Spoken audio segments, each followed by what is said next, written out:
Subscribe to Infidelity Tales Lab. Now, let's begin. The midday sun beat down on Evan Rice's truck as he navigated the familiar streets toward his mother-in-law's house, his knuckles white against the steering wheel. In the back seat, his 7-year-old daughter Sophie pressed her face against the window, tears streaming down her cheeks in rivers that broke his heart with each sob. "Daddy, please don't leave me there," Sophie whimpered, her small voice cracking. "Please, I'll be good. I promise I'll be so good." "Lindsay, maybe we should," Evan started, glancing at his wife in the passenger seat. "Shut up and get in." Lindsay snapped at Sophie, whipping around with such venom that even Evan flinched. Her perfectly manicured nails dug into the leather armrest. "God, I can't stand this whining anymore. She's spending the weekend at Grandma's, and that's final." Evan's jaw tightened. This had been happening more frequently over the past 6 months. Lindsay's patience with Sophie wearing thinner by the day, her outbursts becoming more common, more cruel. He tried to address it, tried couples therapy, tried everything he could think of. But Lindsay always had an excuse, always made him feel like he was overreacting. "She's just a kid," Evan said quietly, trying to keep the peace while his gut churned with unease. "Sophie, honey, it's just for the weekend. Grandma Martha loves you." But even as he said the words, they felt wrong. Sophie had been having nightmares about going to Grandma's house for weeks. She'd wake up screaming, and when Evan would rush to her room, she'd be drenched in sweat, crying about the bad place. He'd mentioned it to Lindsay, but she dismissed it as Sophie being dramatic, seeking attention. Evan Rice was a man who made his living finding the truth. As an investigative documentary filmmaker, he'd exposed corporate corruption, environmental crimes, and political scandals. He had an instinct for when something wasn't right, and every fiber of his being was screaming that something was very, very wrong. But this was his family, his wife of 9 years, his daughter's grandmother.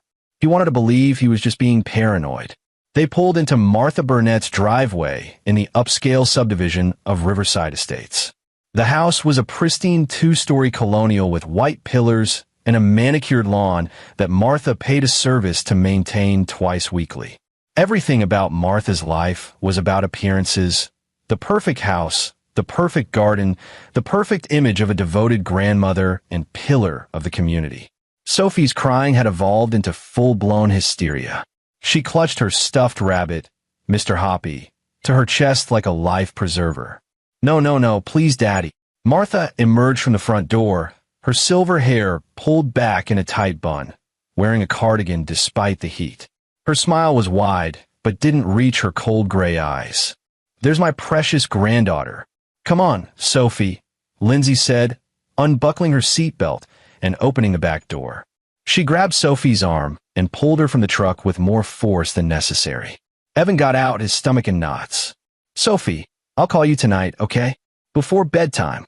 "Actually," Martha said, her voice syrupy sweet, "I think it's best if Sophie has some time to decompress without distractions. You know how she gets when she talks to you, Evan, all worked up. Let's let her have a peaceful weekend." "I always call her before bed," Evan protested. Lindsay shot him a look that could freeze water. "My mother knows what she's doing. Sophie will be fine. Won't you, sweetie?" But there was no warmth in her voice, only irritation. Sophie looked at her father with desperate, pleading eyes, then at her mother and grandmother. Something shifted in her expression, a resignation that no 7-year-old should possess. She went quiet, almost unnaturally so, and walked between Martha and Lindsay toward the house. Evan watched his daughter disappear through the front door, that instinct screaming at him again. He pulled out his phone. "I'm going to call to check on her later, regardless." "Jesus Christ, Evan," Lindsay hissed, grabbing his arm and steering him back toward the truck. "You're being ridiculous. She's with her grandmother, not at some stranger's house. You coddle her too much. That's why she acts like this." As they drove away, Evan couldn't shake the image of Sophie's face, that mix of terror and resignation.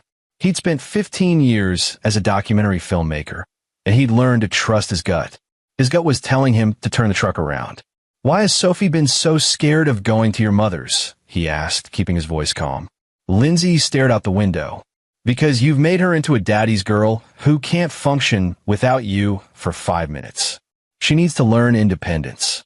She's 7, and she acts like she's 3, Lindsay shot back.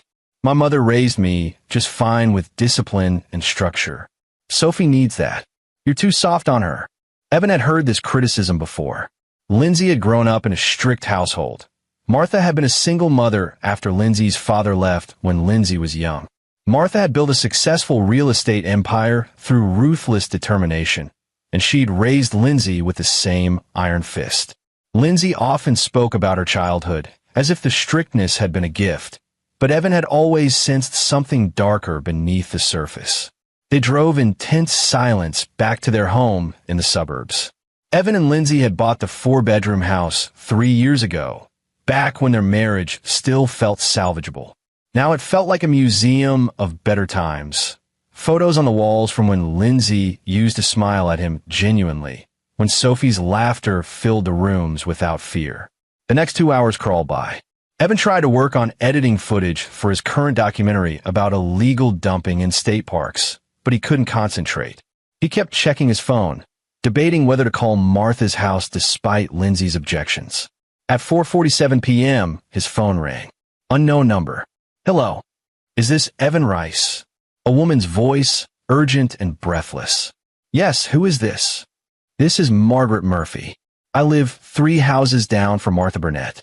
Your daughter, she ran to my house. Mr. Rice, she doesn't have any hair. It's been cut off, all of it. She's hiding under my bed. She won't stop shaking. The world tilted. What? What do you mean her hair is cut off? I mean someone shaved her head. She's terrified. She ran here in just her underwear and won't come out. She keeps saying don't let them find me. Mr. Rice, I think you need to get here now. Evan was already moving, grabbing his keys. I'm on my way. Please, just keep her safe. Don't call Martha. I'll be there in 20 minutes. He ran to the truck, his heart hammering. Lindsay appeared in the doorway. Where are you going? Sophie ran away from your mother's house. A neighbor called. Her hair's been cut off. For just a moment, something flickered across Lindsay's face. Not shock, not concern, but something else. Calculation. What? That's impossible. Call my mother. I'm going there now. Evan, wait. But he was already backing out of the driveway, his mind racing. Cut her hair off? Why would anyone do that? Punishment? Humiliation? His hands trembled on the wheel as he pushed the speed limit, running yellow lights, his entire world narrowing to one singular focus, getting to his daughter. Margaret Murphy's house was a modest ranch-style home with a garden full of wildflowers.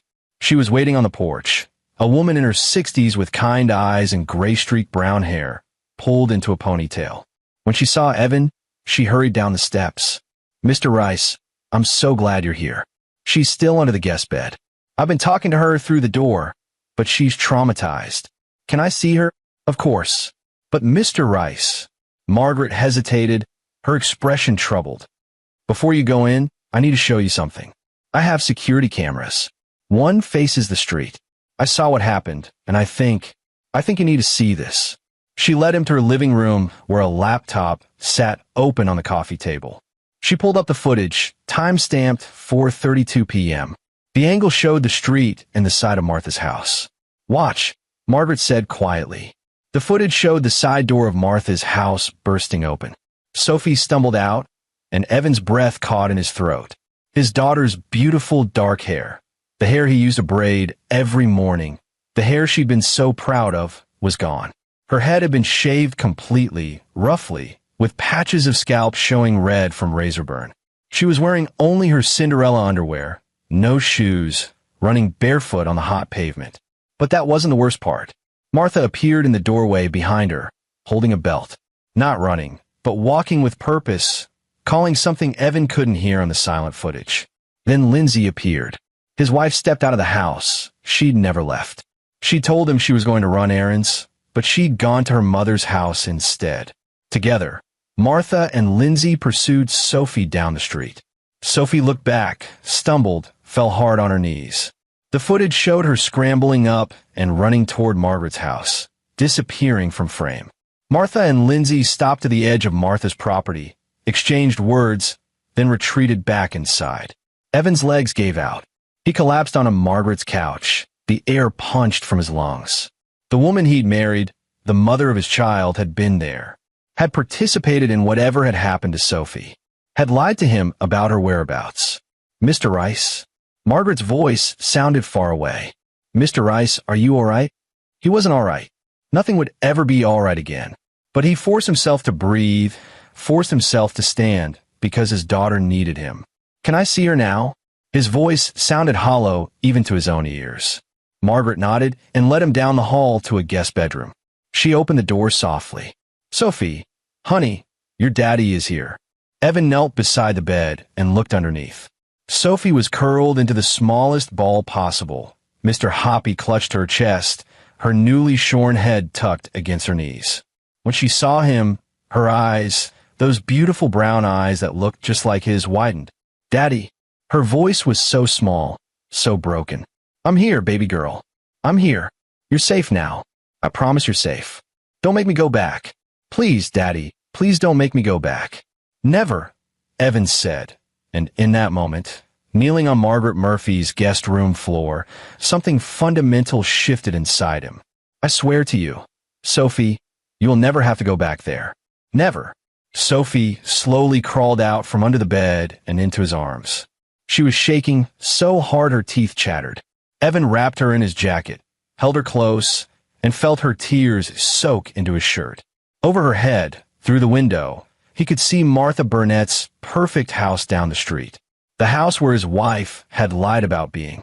The house where something had happened to his daughter that had terrified her so badly she'd run barefoot into the street. Evan Rice had built a career on uncovering truth, on exposing those who hurt others and hid behind respectable facades.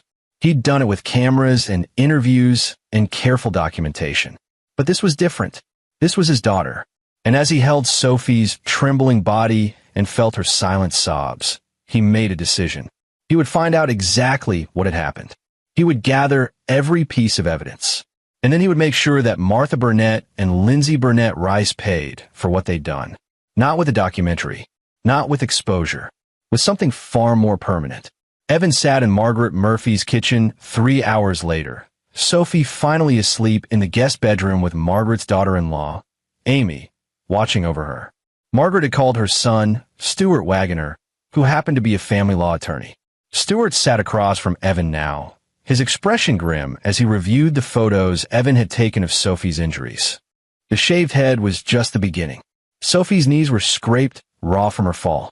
But it was the other marks that made Stuart's jaw clench. Bruises on her upper arms and the distinct pattern of adult finger grips, a welt across her back that matched the belt Martha had been holding in the video, and most damning, older bruises in various stages of healing on her legs and torso. This has been going on for a while, Stuart said quietly. These bruises are from different incidents over several weeks, maybe months. Evan's hand shook as he held his coffee mug. I didn't know. God help me, I didn't know. Abusers are good at hiding it, Margaret said gently, sitting beside him. And children often don't tell, especially when they're threatened or when someone they trust is involved. Stuart leaned forward. Evan, I need to ask you something difficult. Did you have any suspicion that your wife was involved in this? No. Evan ran his hands through his hair. Lindsay has been short-tempered with Sophie lately. Impatient, but I thought it was stress from work. She's a paralegal at Hartwell and Associates, been gunning for a promotion. I thought she was just stretched thin. When did Sophie start having nightmares about going to her grandmother's? About 6 months ago, maybe longer. Evan's voice cracked. She'd wake up screaming. I'd ask her what was wrong, but she'd just say she didn't want to go to the bad place. I asked Lindsay about it, but she said Sophie was being manipulative, trying to play us against each other. Stuart exchanged a glance with his mother. Evan, I'm going to be straight with you. Based on what I'm seeing, this appears to be systematic abuse. The fact that your wife was present today and attempted to retrieve Sophie with her mother suggests she's complicit. You need to file for emergency custody tonight. Tonight. We need to move fast. If Lindsay or Martha realize Sophie has disclosed the abuse, they may try to disappear with her, claim you're unstable, or worse, hurt her to keep her quiet. Stuart pulled out his laptop. I'm going to help you file an emergency protective order. We have the security footage, photos of injuries, medical documentation. Margaret already called Dr. Rogelio Walls at County Hospital. He's a pediatrician who specializes in child abuse cases. He's expecting you within the hour. Evan's phone had been vibrating constantly. 23 missed calls from Lindsay.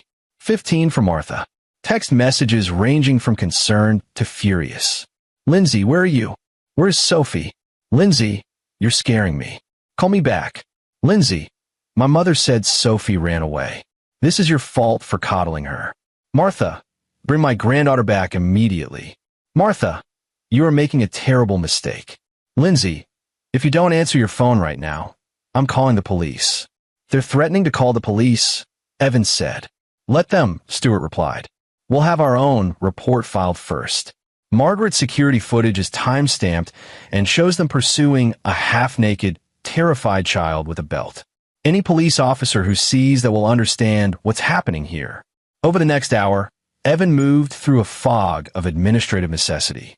Dr. Walls examined Sophie gently at the hospital, documenting 17 separate injuries. He photographed everything, took notes in clinical language that made Evan want to vomit. The doctor's report concluded with stark words, pattern of injuries consistent with ongoing physical abuse by caregiver. At the police station, Detective Marcus Sloan took Evan's statement while watching Margaret's security footage 3 times. His expression grew darker with each viewing. Mr. Rice, I'm going to be honest with you. This is one of the clearer cases of child abuse I've seen. The video evidence alone is damning, and combined with the medical evidence. He shook his head. We'll be seeking charges against both Martha Burnett and Lindsay Rice. In the meantime, we're issuing an emergency protective order. Neither woman is to come within 500 feet of Sophie or attempt any contact. At midnight, Evan finally returned to Margaret's house where Sophie was still sleeping. Stewart had filed the emergency custody paperwork, which would be heard by a judge first thing Monday morning. For now, Sophie was legally in Evan's sole custody with the protective order in place. Thank you, Evan said to Margaret as she made him tea in her kitchen. I don't know how I can ever repay you. You don't need to repay me, Margaret said firmly. That little girl ran to my house because she knew she'd be safe here. That's all the thanks I need. She paused. Though I do have a question. What are you going to do about your wife? Evan looked down at his hands. I don't know yet, but that wasn't entirely true.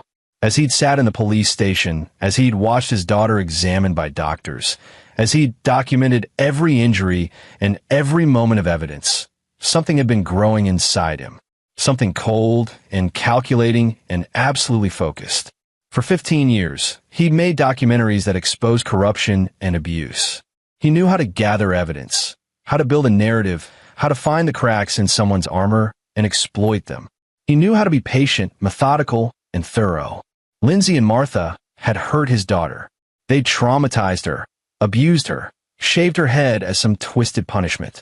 And they'd hidden it from him, manipulated him, made him feel crazy for having concerns. The legal system would handle the criminal charges. Stewart would handle the custody case. But Evan would handle making sure they understood exactly what they'd done, making sure they paid in ways the courts never could. His phone buzzed again. Another text from Lindsay. Lindsay, I know you're with Sophie. Whatever she told you is a lie. She's a troubled child who makes up stories for attention. Call me so we can discuss this rationally. Evan stared at the message. Even now, caught on camera, with evidence piling up, Lindsay was trying to manipulate him, trying to gaslight him into doubting his own daughter. He typed back, Evan, I saw the security footage. I saw the medical evidence. A judge will see it Monday. Don't contact me again. The response came immediately. Lindsay, you're going to regret this. My mother has connections. We will destroy you in court. There was not remorse, not concern for Sophie, just threats, just the naked aggression of someone who'd been caught and was lashing out. Evan smiled without humor. Lindsay thought this was about court. She thought this was about custody hearings and legal proceedings. She had no idea what was coming. Monday morning arrived with gray skies threatening rain. Evan had barely slept over the weekend, staying at a hotel with Sophie while Stewart prepared for the emergency custody hearing. Sophie had clung to him constantly, flinching at loud noises, having nightmares when she finally dozed off. Sunday afternoon, Dr. Walls had recommended a child psychologist, Dr. Diane Wolfe, who specialized in trauma. She'd met with Sophie for 2 hours, and her preliminary assessment had been devastating. Your daughter shows classic signs of long-term abuse and PTSD. She's been conditioned to fear authority figures, particularly women. She exhibits learned helplessness and dissociative behaviors. This didn't happen overnight, Mr. Rice. This has been building for months, possibly longer. Now, sitting in the courthouse waiting room with Stewart, Evan watched Sophie color in a corner with a victim's advocate named Amy Stein. Sophie had refused to let him out of her sight, and the court had agreed to let her stay in the waiting room rather than a separate area. "They're here," Stewart murmured, nodding toward the entrance. Lindsay walked in flanked by 2 attorneys in expensive suits, the partners at Hartwell & Associates, the firm where she worked. She looked immaculate in a navy dress and pearls, her blonde hair perfectly styled, makeup subtle. The picture of concerned mother. Martha was beside her, equally well-dressed, playing the role of worried grandmother. When Lindsay's eyes found Evan, they were cold as ice. She started to walk toward him, but one of her attorneys, a sharp-featured man with silver hair, put a hand on her arm, stopping her. "Mr. Rice," the attorney said, approaching with a professional smile that didn't reach his eyes. "I'm Clark Woodruff, representing Mrs. Rice. Perhaps we could speak in private and reach an agreement without involving the court?" Stewart stood. "My client has nothing to discuss with you. Now, let's be reasonable," Woodruff continued smoothly. "These kinds of cases can be very damaging to everyone involved. Allegations get made, emotions run high. I'm sure we can find a way to resolve this that's in everyone's best interest, particularly the child's." "The child," Evans said, his voice deadly quiet, "is named Sophie, and her best interest is never being near your clients again." Woodruff's smile tightened. "Mr. Rice, you should know that we have witnesses prepared to testify about your obsessive behavior with your daughter, your inability to let her develop independence, and concerning incidents where you've undermined Mrs. Rice's parenting decisions. We also have expert testimony ready regarding false memory syndrome in children and how parental coaching can create false allegations of abuse." Stewart stepped between them. "Save it for the judge. We have video evidence of your clients chasing a terrified, half-naked child with a belt. We have medical documentation of 17 separate injuries. We have a pediatrician and child psychologist prepared to testify. So unless you want to spend the next year in criminal court as well as family court, I suggest you tell your clients to prepare for losing custody." The attorney's expressions flickered, just for a moment, with uncertainty. The Honorable Judge Peter Green presiding, a bailiff called. "All rise for family court case number 2847. The courtroom was smaller than Evan had expected, wood-paneled and austere. Judge Green was a black man in his 50s with kind eyes, but a no-nonsense demeanor.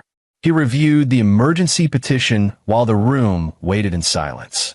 "Mr. Wagoner," the judge finally said, "I've read your filing and reviewed the submitted evidence. This is one of the more disturbing cases I've seen. Mrs. Rice, Mr. Woodruff, what is your response to these allegations?" Woodruff stood. "Your Honor, these allegations are the result of a deeply troubled child and a father who has allowed his overprotective instincts to cloud his judgment. My client, did Mrs. Rice attend her mother's residence on the afternoon in question?" Judge Green interrupted. "She did stop by, yes, but was she present when the minor child fled the residence in a state of undress with visible injuries?" Woodruff hesitated. "Your Honor, the circumstances are more complex than." "Counselor, I watched the security footage. I saw your client and Mrs. Burnett pursue a terrified child with what appears to be a belt or similar implement. I saw the child fall, and your clients make no move to help her. I read the medical examiner's report documenting injuries consistent with abuse. So I'm going to ask you one more time. What is your factual response to these allegations?" The courtroom was silent. Lindsay stood suddenly. "Your Honor, if I may speak?" Judge Green looked at her over his glasses. Go ahead, Mrs. Rice. My daughter has been a difficult child since birth. Defiant, manipulative, prone to lying. My mother and I were trying to teach her consequences for her behavior. She'd cut another girl's hair at school, so we decided she needed to understand how that felt. It was a punishment, yes, but not abuse. She was never in danger. When she ran, we were trying to bring her back inside before she hurt herself. Evan's vision went red. Sophie had never cut anyone's hair. She'd never been in trouble at school. Lindsay was lying, creating a narrative on the spot. Stewart stood. Your Honor, we have Sophie's school records. She's never been disciplined for anything. Her teachers describe her as gentle and eager to please. Mrs. Rice is fabricating this story. Judge Green held up a hand. Mrs. Rice, you're claiming that shaving a 7-year-old child's head as punishment for an alleged incident at school is appropriate discipline? My mother was strict with me, and I turned out fine, Lindsay said. Children today are coddled. They need structure and consequences. And the other injuries? The bruises? The welt across her back. She's clumsy. She bruises easily. Stewart pulled out a folder. Your Honor, Dr. Rogelio Walls has provided an expert analysis. These injuries show a distinct pattern. Defensive bruises on the arms, punishment marks in areas typically covered by clothing, varying stages of healing indicating multiple incidents over time. This is textbook child abuse, not clumsiness. Judge Green's expression hardened.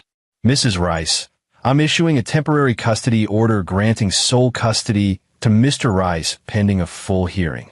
You and Martha Burnett are prohibited from contact with the minor child. You'll undergo psychological evaluation, and if criminal charges are filed, those proceedings will take precedence. We'll reconvene in 30 days for a full custody hearing. The gavel came down. Lindsay's composed mask cracked. You can't do this. She's my daughter. Bailiff, Judge Green said calmly. As Evan left the courtroom, he heard Lindsay screaming behind him. This isn't over, Evan. You hear me? This isn't over. He gathered Sophie from the waiting room, and for the first time in days, she smiled. Can we go home, Daddy? Yes, baby girl. We can go home. But as they walked out of the courthouse, Evan's mind was already working. The custody hearing was just the first step. Criminal charges would follow. Stewart had assured him of that. But the wheels of justice moved slowly, and even if convicted, Lindsay and Martha might get minimal sentences for first-time offenders. That wasn't enough. Not for what they'd done to Sophie. Not for the nightmares she'd have for years, the therapy she'd need, the scars, physical and psychological, that she'd carry forever. No, Evan needed to do more. And as he buckled Sophie into her car seat and saw her unconsciously touch her shorn head, he began to formulate a plan. He'd spent 15 years as an investigative filmmaker. He knew how to dig into people's lives, how to find their secrets, how to build cases that destroyed reputations and careers. He'd always used those skills for good, for justice, for exposing wrongdoing. Now he'd use them for revenge. 2 weeks after the custody hearing, Evan sat in his home office, surrounded by file boxes and his laptop, displaying multiple windows of research. Sophie was at school, her first week back, with Dr. Wolf's approval, and Evan had the house to himself. He'd been thorough, meticulous, patient. First, he dug into Martha Burnett's real estate empire. Burnett Properties managed over 200 rental units across the state, and Martha had a reputation as a shrewd but fair businesswoman. But Evan had learned long ago that pristine public reputations often hid darker truths. He'd filed public records requests, interviewed former tenants, spoken to ex-employees. The picture that emerged was very different from Martha's carefully curated image. Martha Burnett was a slumlord. She owned buildings with code violations dating back decades. Black mold, faulty wiring, broken heating systems. She'd been cited repeatedly, but always paid the minimal fines and continued renting out unsafe properties. 3 tenants had been hospitalized from carbon monoxide poisoning in one of her buildings. She'd settled out of court with an NDA and done nothing to fix the problem. Former employees told stories of wage theft, harassment, and hostile working conditions. Martha had been sued 14 times for various violations, but had always used her connections and expensive lawyers to make the cases disappear or settle for pennies. Her real estate empire was built on the suffering of poor families who had no other options. Evan documented everything. He interviewed victims, gathered documents, built a timeline. He'd made hundreds of documentaries, but this one was personal. This one would be his masterpiece.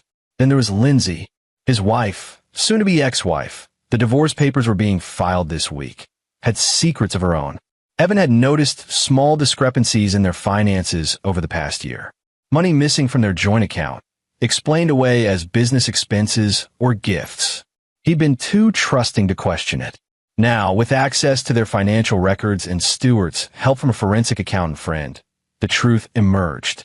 Lindsay had been having an affair for 8 months with one of the senior partners at her law firm, Victor Draper, a married man with 3 children. They'd been meeting at expensive hotels, charged to a credit card Lindsay thought Evan didn't know about. She bought expensive gifts, jewelry, watches, even a weekend trip to Napa Valley, all with money from their daughter's college fund. But the real revelation came from Lindsay's email account. Evan knew it was illegal to access without permission, but he'd stopped caring about legal niceties. He'd recovered her password through a keystroke logger he'd installed on their shared home computer weeks ago. What he found made his blood run cold. Emails between Lindsay and Martha dating back 9 months. They'd been planning to get full custody of Sophie, cut Evan out completely. Martha had wanted a do-over with Sophie, a chance to raise her properly without Evan's softness. Lindsay had agreed, not because she wanted to parent Sophie, but because Martha had promised to sign over Burnett properties to Lindsay if she complied. The emails detailed their strategy. Systematically document Evan's inappropriate closeness with Sophie, build a case for him being emotionally unstable, and then when they had enough, file for divorce and full custody. Martha had a judge in her pocket, Judge Cameron Bradley, whom she'd helped get elected through generous campaign contributions. They'd been confident the case would go their way. But Sophie had been a problem. She was too attached to Evan, too resistant to their discipline. The emails showed Martha's frustration growing, her discipline becoming harsher. Lindsay had been complicit, even encouraging. She needs to learn who's in charge. The final email, sent 2 days before the incident that started everything, was the most damning. Martha, the girl is out of control. If we can't break her spirit before the custody hearing, we'll lose. I know what to do. It worked on you. Lindsay, do whatever you need to do. Just make sure there are no visible marks before court. Evan had read that email 50 times. Each time, his rage grew colder, more focused. They'd planned to abuse his daughter into submission. They'd calculated it, discussed it like a business strategy. And when Sophie had fought back, when she'd run, they'd pursued her not out of concern, but out of anger that she defied them. Now, Evan had everything he needed. Evidence of Martha's slumlord activities, documented with interviews and city records. Evidence of Lindsay's affair and financial fraud. Evidence of their conspiracy to abuse Sophie and manipulate the custody system. He could release it all to the media, destroy them publicly, ruin Martha's business and Lindsay's career, make them social pariahs.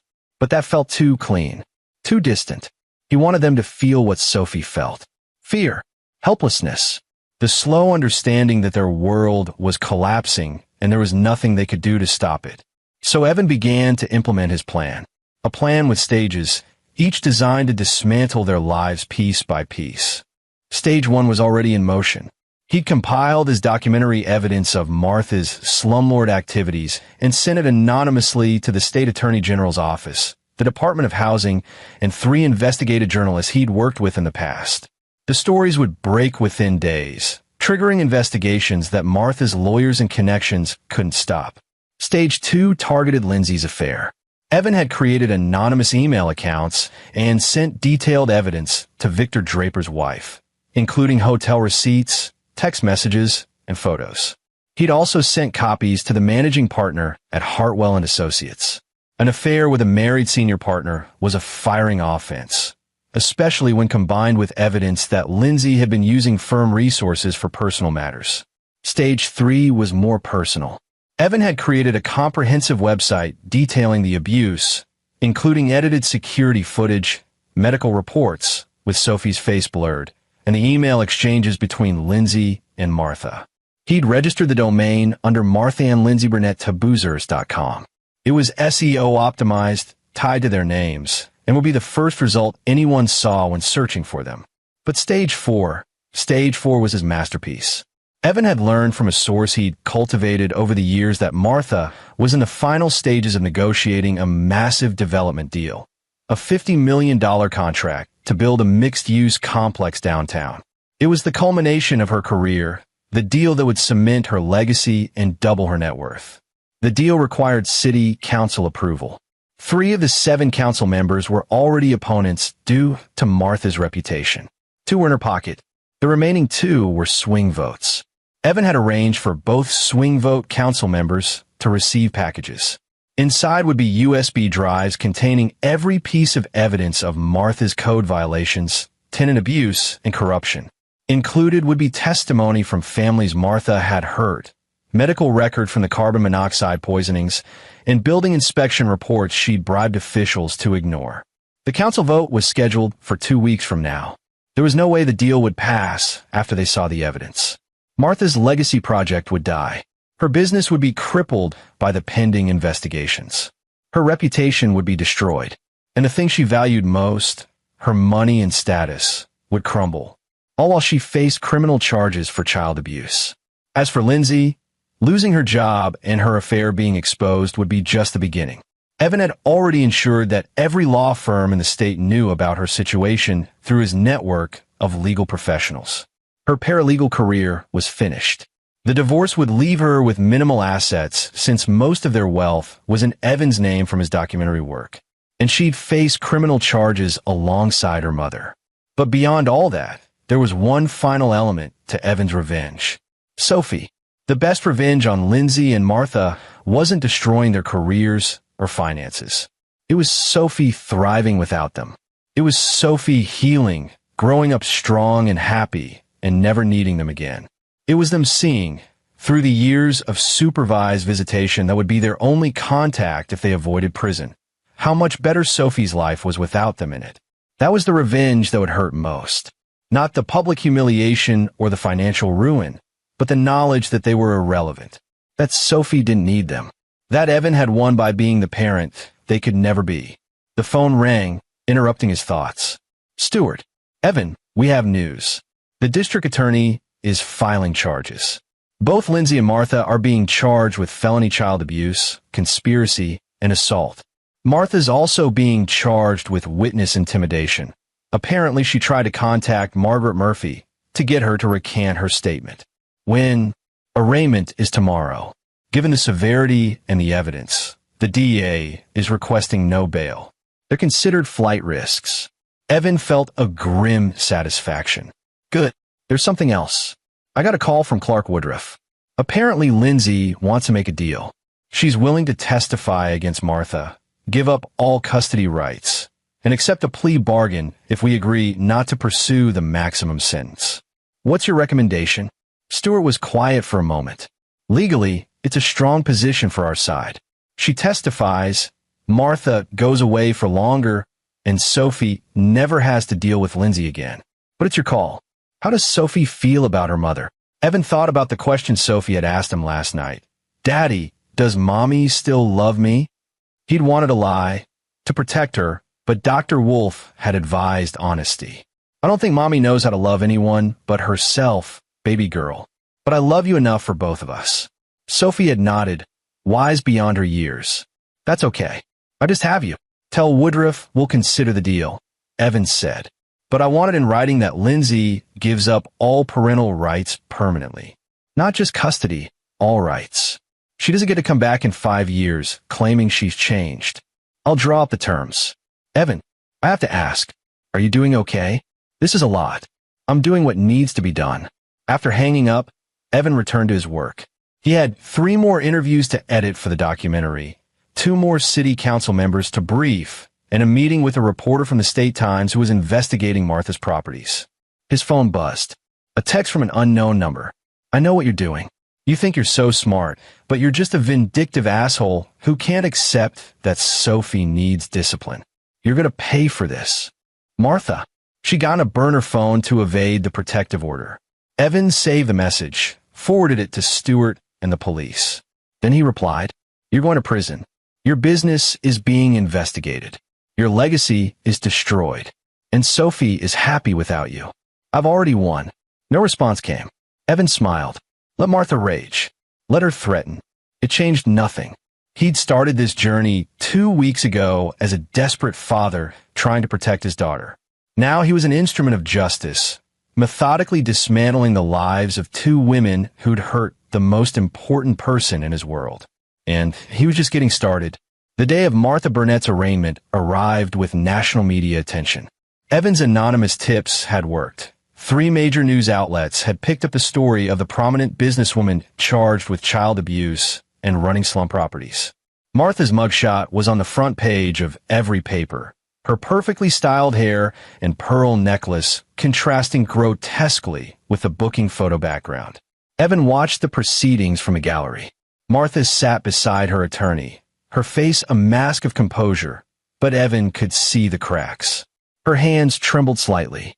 Her makeup couldn't quite hide the dark circles under her eyes. Lindsay sat separately with Clark Woodruff, having apparently agreed to cooperate with prosecutors. She didn't look at her mother once. Judge Abraham Pace reviewed the charges. "Mrs. Burnett, you're charged with felony child abuse, conspiracy to commit child abuse, assault, and witness tampering. How do you plead?"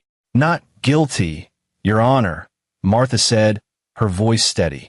"The state requests no bail, Your Honor," the prosecutor said. "The defendant has substantial financial resources, owns property in 3 states, and has demonstrated a willingness to intimidate witnesses. She's a significant flight risk." Martha's attorney objected, but Judge Pace sided with the prosecution. "Bail is denied. The defendant will remain in custody pending trial." Martha's composure shattered. "You can't do this. I have businesses to run, properties to manage." "Bailiff," Judge Pace said calmly. As Martha was led away in handcuffs, her eyes found Evan in the gallery. The hatred in her gaze was palpable. Good, Evan thought. Let her hate him. Let her understand that he'd orchestrated her downfall. Lindsay's arraignment was next. Her plea deal was already in the works.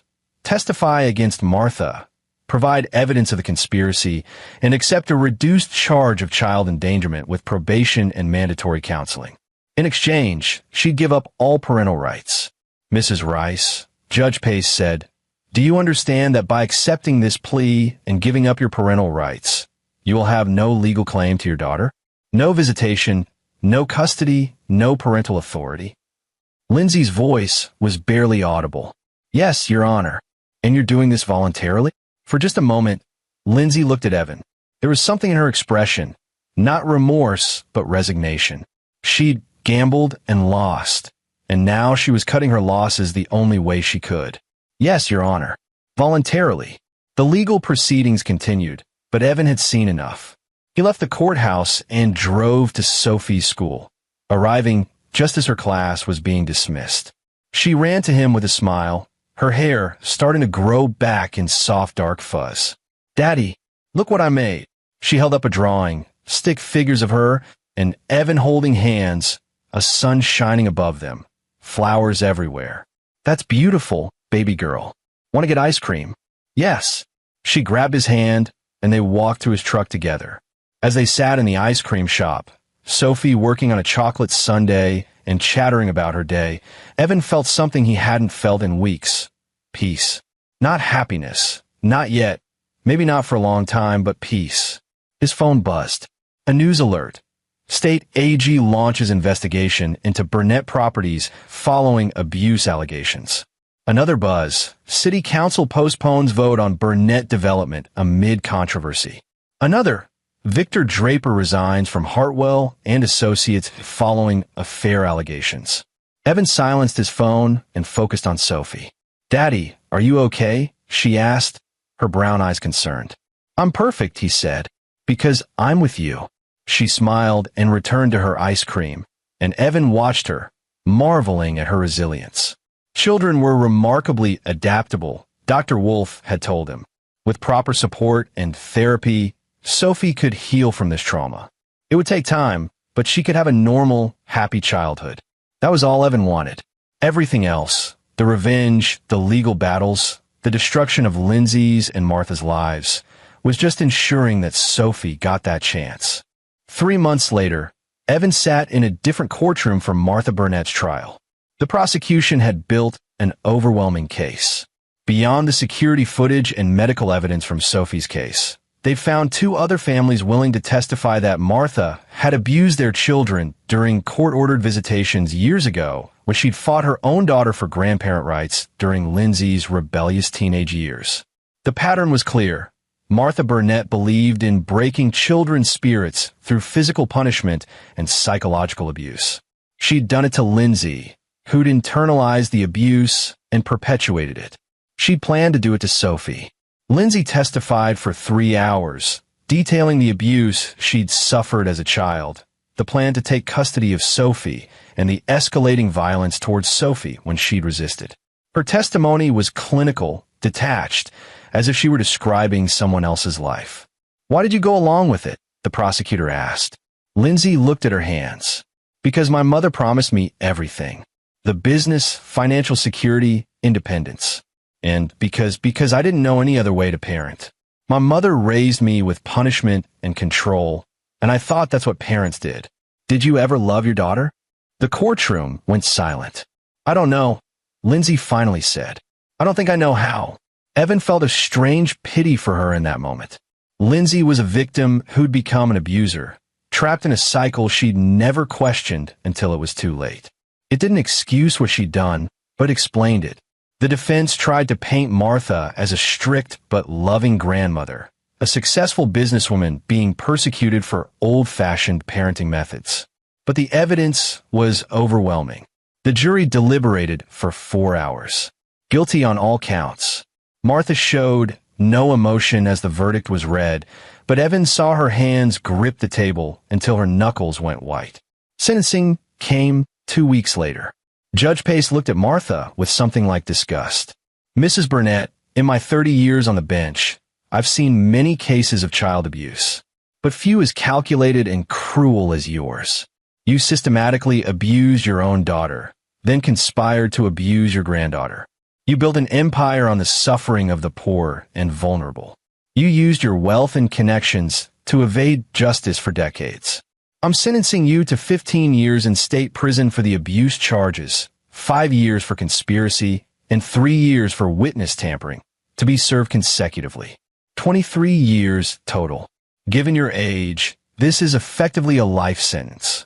Martha finally broke. "Please, Your Honor, I'm 68 years old. I'll die in prison. You should have thought of that before you terrorized a 7-year-old child," Judge Pace said coldly. As Martha was led away, Evan felt no triumph, just a cold satisfaction. Justice had been served, but his revenge wasn't complete yet.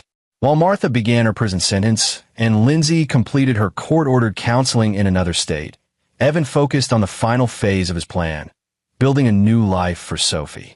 The documentary he'd created about Martha's slumlord activities aired on a major streaming platform, earning critical acclaim and sparking a statewide investigation into predatory landlords.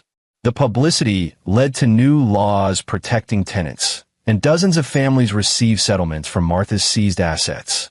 Evan donated his share of the proceeds to organizations helping abused children. He didn't need the money, and Sophie didn't need it to be about revenge anymore. She needed it to be about healing.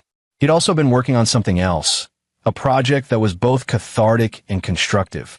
A documentary about childhood trauma and resilience, featuring interviews with Dr. Wolf and other experts, as well as animated segments based on Sophie's therapy sessions, with her permission and careful editing to protect her privacy.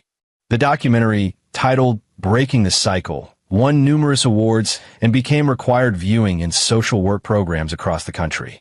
It helped countless families recognize and address abuse. Sophie thrived. Her hair grew back, thick and beautiful. Her nightmares decreased. She made friends at school, joined the soccer team, laughed freely. She still had hard days, still had moments where the trauma surfaced, but she was healing. 1 year after the incident that had started everything, Evan and Sophie sat on Margaret Murphy's porch. Margaret had become like a grandmother to Sophie, the kind of grandmother she deserved, who baked cookies and read stories and never raised her voice. "Mr. Rice," Margaret said, bringing them lemonade, "I heard Martha's appeal was denied." Last week, Evan confirmed. She'll serve the full sentence. And Lindsay finished her probation. She's living in Oregon, working as a receptionist. She sends cards on Sophie's birthday and Christmas, but doesn't ask for contact. "I think she knows that's better for everyone."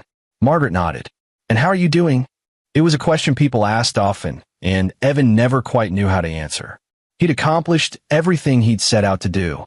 Martha was in prison. Lindsay's life was diminished but functional. Sophie was safe and healing. The legal battles were over, but he'd lost his marriage, even if it had been built on lies. He'd lost the life he thought he had, and he'd done things, illegal things, morally questionable things, in pursuit of revenge. "I'm doing what I need to do," he finally said. "Being a father. That's enough." Sophie ran up to the porch, grass-stained and grinning. "Daddy, Margaret taught me how to make friendship bracelets. Want me to make you one?" "I'd love that, baby girl." As Sophie ran back to the craft supplies, Margaret smiled. "You're a good father, Evan. Don't lose sight of that." That night, after Sophie was asleep, Evan sat in his home office looking at a photograph from a year ago, him, Lindsay, and Sophie at the beach, all smiling. It seemed like a lifetime ago, like different people. His phone buzzed. An email from Stuart. "Evan, I wanted you to know that Judge Cameron Bradley, the one Martha had in her pocket, resigned today amid ethics violations. The investigation you triggered didn't just take down Martha. It exposed a whole network of corruption. You did something important." Evan stared at the email for a long time. He'd started this journey wanting revenge, wanting to hurt the people who'd hurt his daughter. But somehow, in the process, he'd accidentally made things better for others too. The tenants Martha had exploited were getting justice. The legal system was being reformed. Children were being protected. Maybe that's what separated justice from mere vengeance, the ripple effects. The lives improved beyond just your own. He deleted the photograph from his phone. That life was gone, and he didn't need to mourn it anymore. Instead, he opened a new document and began writing. A new documentary idea about fathers raising children alone after family trauma. He'd interview experts, tell stories, maybe even include his own experience. Because he'd learned something through all of this. The best revenge wasn't just destroying your enemies. It was building something better from the ashes they'd left behind. And that's exactly what Evan Rice intended to do. 5 years later, Evan stood in the audience of Sophie's middle school talent show, watching his 12-year-old daughter perform a dramatic monologue about overcoming adversity. She was confident, articulate, and passionate. Everything he'd hoped she'd become. When she finished, the applause was thunderous. Sophie's eyes found his in the crowd, and she grinned. After the show, as they walked to the car, Sophie was buzzing with excitement. "Did you see? I didn't forget any of my lines." "You were perfect," Evan said. "I'm so proud of you." They drove home in comfortable silence, the radio playing softly. Their house was modest but warm, filled with Sophie's art projects and Evan's equipment. Margaret Murphy lived 2 blocks away and came over for dinner twice a week. Stuart Wagoner and his family had become close friends, their kids playing together on weekends. It was a good life, a hard-won life. "Daddy," Sophie said as they pulled into the driveway, "can I ask you something?" "Anything. Do you ever think about Mom and Grandma Martha?" Evan chose his words carefully. Sophie knew the truth, age-appropriate versions discussed in therapy, but he never wanted her to feel guilty for asking. "Sometimes." "Why do you ask?" "I got a letter from Mom. It's still sealed. I didn't know if I should read it." This was new. Lindsay had maintained respectful distance for 5 years, sending only cards with no return address. An actual letter was unprecedented. "Do you want to read it?" Evan asked. Sophie thought about it. "Not really. I just wondered if you thought I should. It's your choice. You can read it now, save it for later, or never read it all. Whatever feels right to you. Can you read it first? And tell me if it's okay?" "Of course." Inside, Sophie handed him the envelope and went to her room to change. Evan sat at the kitchen table and opened it. The letter was handwritten, 3 pages long. Lindsay's handwriting neater than he remembered. Dear Sophie, I don't expect you to read this. I don't expect you to forgive me. I just wanted you to know that I think about you every day, and I'm sorry. I'm sorry for hurting you. I'm sorry for not protecting you. I'm sorry for being the mother you deserve better than. I spent 5 years in therapy, working through the abuse I suffered and the abuse I perpetrated. I understand now that what my mother did to me was wrong, and what I did to you was wrong. Understanding doesn't excuse it, but helps me make sure I never hurt anyone again. I'm not asking for a relationship. I'm not asking for forgiveness. I just wanted you to know that you deserve better, and I'm sorry I couldn't be better. I hear from people you know that you're doing well, that you're smart and kind and brave. I'm glad. I'm glad your father was strong enough to protect you when I wasn't. I'm glad you're having the childhood you deserve. Be happy, Sophie. That's all I want for you. Lindsay. Evan read the letter 3 times. It was sincere, self-aware, and asked for nothing.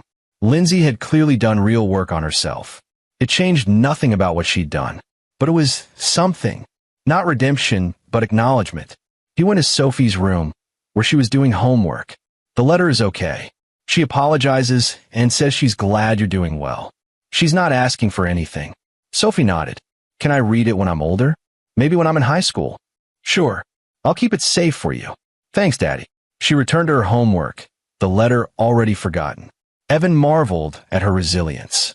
She'd been through hell, but she'd come out the other side stronger. Not undamaged. She still had fears and triggers and hard days, but strong. That night, after Sophie was asleep, Evan sat on his porch with a beer, watching the stars. His phone rang. Stuart, you watching the news? Stuart asked. No, why? Martha Burnett died. Heart attack in prison. It's on all the local channels. Evan felt nothing. I see. Thought you should know. Sophie might hear about it at school. I'll tell her tomorrow.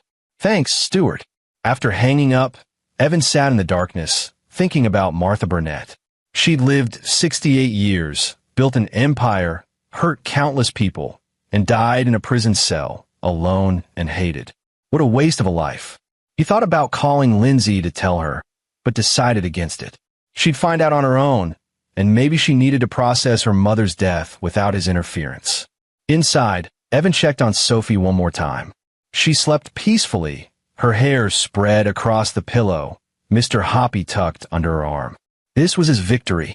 Not Martha's death, not Lindsay's broken life, not the awards his documentaries had won. This, Sophie sleeping peacefully, growing up strong and loved. Everything else had just been necessary steps to get here. Evan closed Sophie's door softly and went to bed, the past finally, truly behind him. And there you have it. Another story comes to an end. What did you think? I'd love to hear your thoughts in the comments below. If you enjoy this story, consider joining our community by subscribing. It means the world to us. For more stories like this one, check out the recommended videos on screen. And I'll see you there. Subscribe to Infidelity Tales Lab for more stories. Now, let's begin this one. Chapter 1. The Perfect Deal. Sam Maddox had been searching for 18 months. Every property in Belmont County was either overpriced, structurally unsound, or situated next to a highway. His wife Amy had started calling it his white whale, the mythical dream house that existed only in his imagination. But Sam knew what he wanted. 3 bedrooms, original hardwood floors, a yard big enough for their golden retriever Chester, and most importantly, a workshop where he could restore the vintage motorcycles he'd been collecting since his Navy days. The listing appeared on a Tuesday morning in late April. Sam almost scrolled past it. The photos looked too good. A 1920s craftsman with wraparound porch, detached garage, mature oak trees, and nearly 2 acres of land. The price stopped him cold. $187,000. Comparable properties in the area were selling for over $400,000. It's a scam, Amy said that evening, peering over his shoulder at the laptop screen. Her dark hair was still damp from her nursing shift at St. Catherine's Hospital. Nobody sells a house like that for less than $200,000. Not in this market. The listing's been up for 3 days, Sam noted. clicking through the interior shots. Crown molding, original fixtures, a kitchen that had been updated sometime in the last decade. No other offers according to the agent. Because it's haunted, or built on a toxic waste dump, or both. But Amy was smiling now, that small quirk of her lips that meant she was intrigued despite herself. Sam made the appointment for Saturday. The realtor's name was Vernon Haney, and he looked like he'd been selling houses since before Sam was born. 70-something, with liver spots on his hands and a tweed jacket that smelled faintly of mothballs. He met them at the property with a leather portfolio and an expression Sam couldn't quite read, something between eagerness and unease. Beautiful, isn't it? Vernon gestured at the house with undisguised pride. Built in 1923 by a railway executive named Thornton. Survived the Depression, 3 hurricanes, and Lord knows how many owners. She's got good bones. The interior lived up to the photographs. 12-foot ceilings, original hardwood that gleamed honey gold in the afternoon light, windows that actually opened without a fight. Amy fell in love with the clawfoot tub. Sam was already mentally mapping out his workshop in the detached garage. Why so cheap? Sam asked as they stood in the master bedroom. It was the question he'd been holding back, watching Vernon's reactions. The old man's jaw tightened almost imperceptibly. Motivated seller. Estate sale.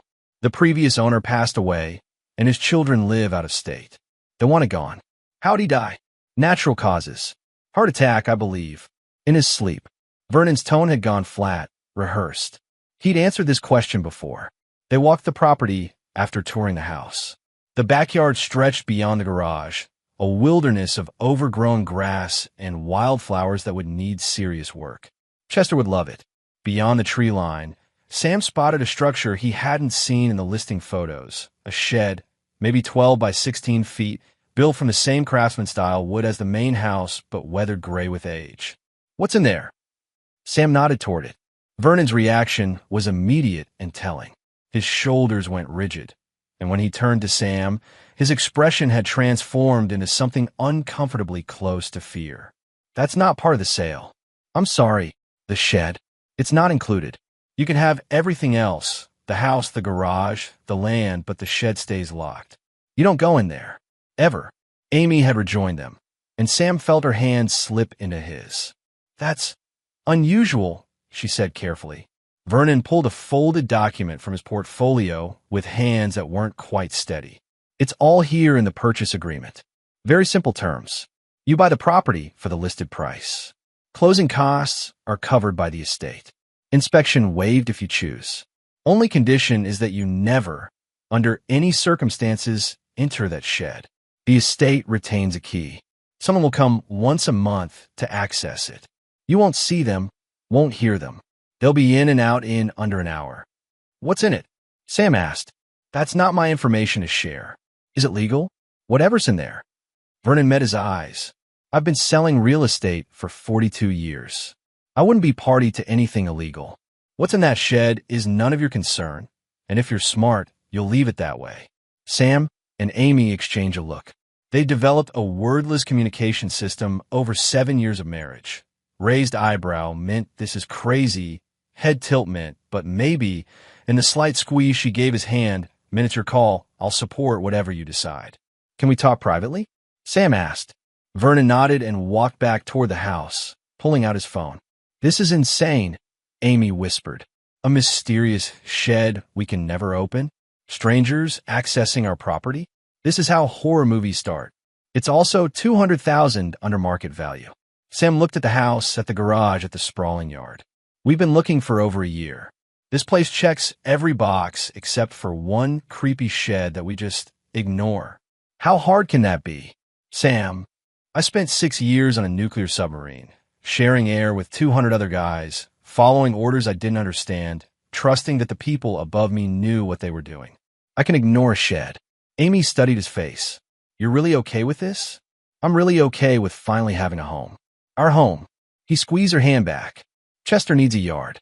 You deserve a bathtub that's not from 1987. And I need a place to work on bikes that isn't our apartment parking lot. The shed is weird. Yeah, but Vernon's right. It's not our concern. She looked at the house, then back at him. Okay, But if bodies start showing up, I'm saying I told you so. They signed the papers 3 weeks later.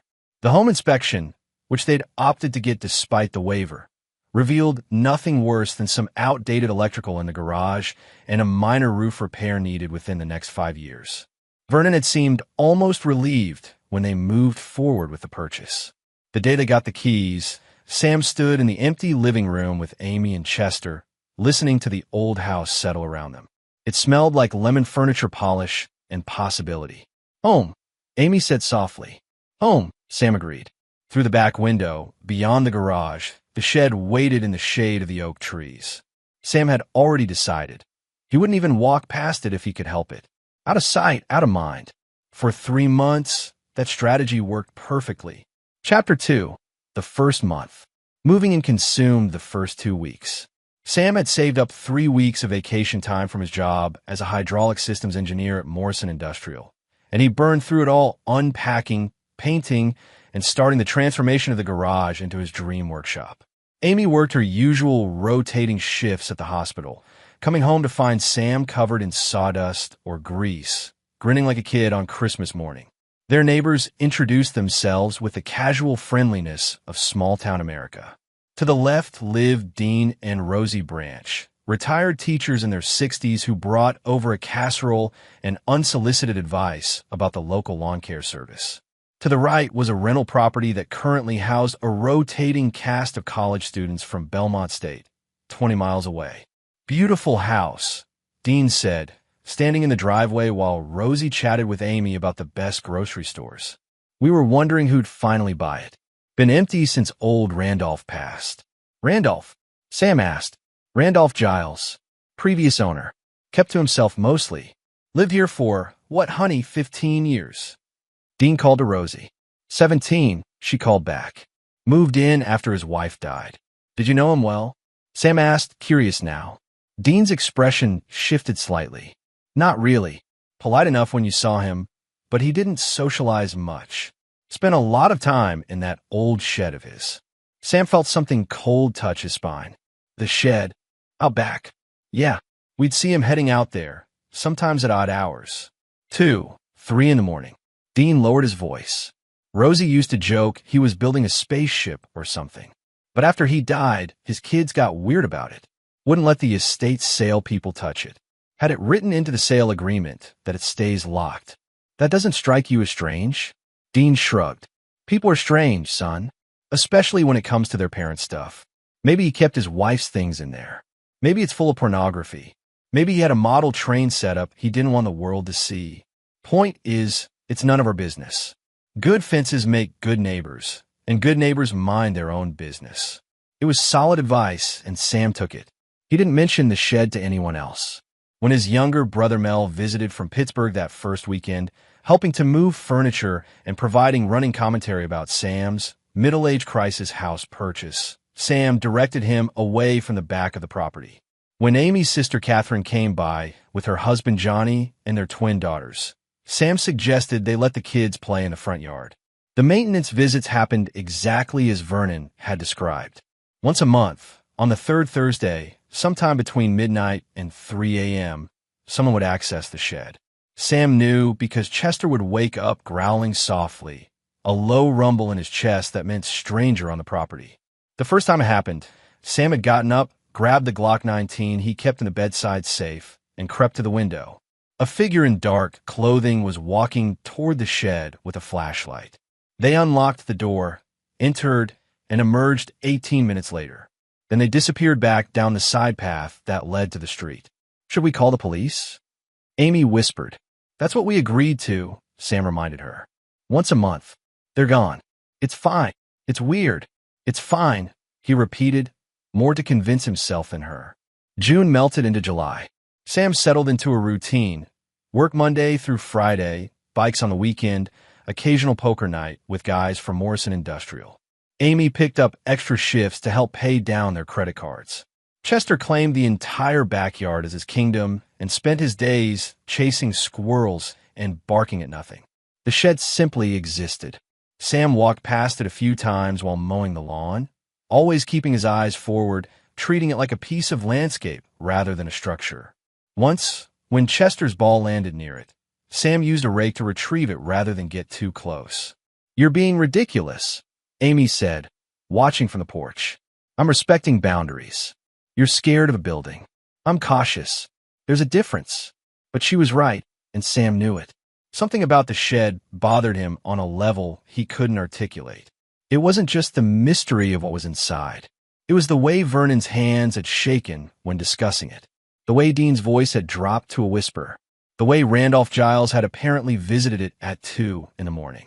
By August, though, Sam had almost convinced himself it didn't matter. The house was everything they'd wanted. They'd hosted a barbecue for Amy's nursing friends that had gone until midnight, filled with laughter and bad karaoke. Sam had gotten his first motorcycle, a 1974 Honda CB 750, fully restored and running. They'd started talking about kids, about expanding their family into the 3 bedrooms that currently sat empty. Life was good. The shed was just a shed, and whatever was inside could stay there forever for all Sam cared. Then Chester disappeared. Chapter 3, Gone. It was a Saturday in late August, the kind of humid morning where the air felt thick enough to swim through.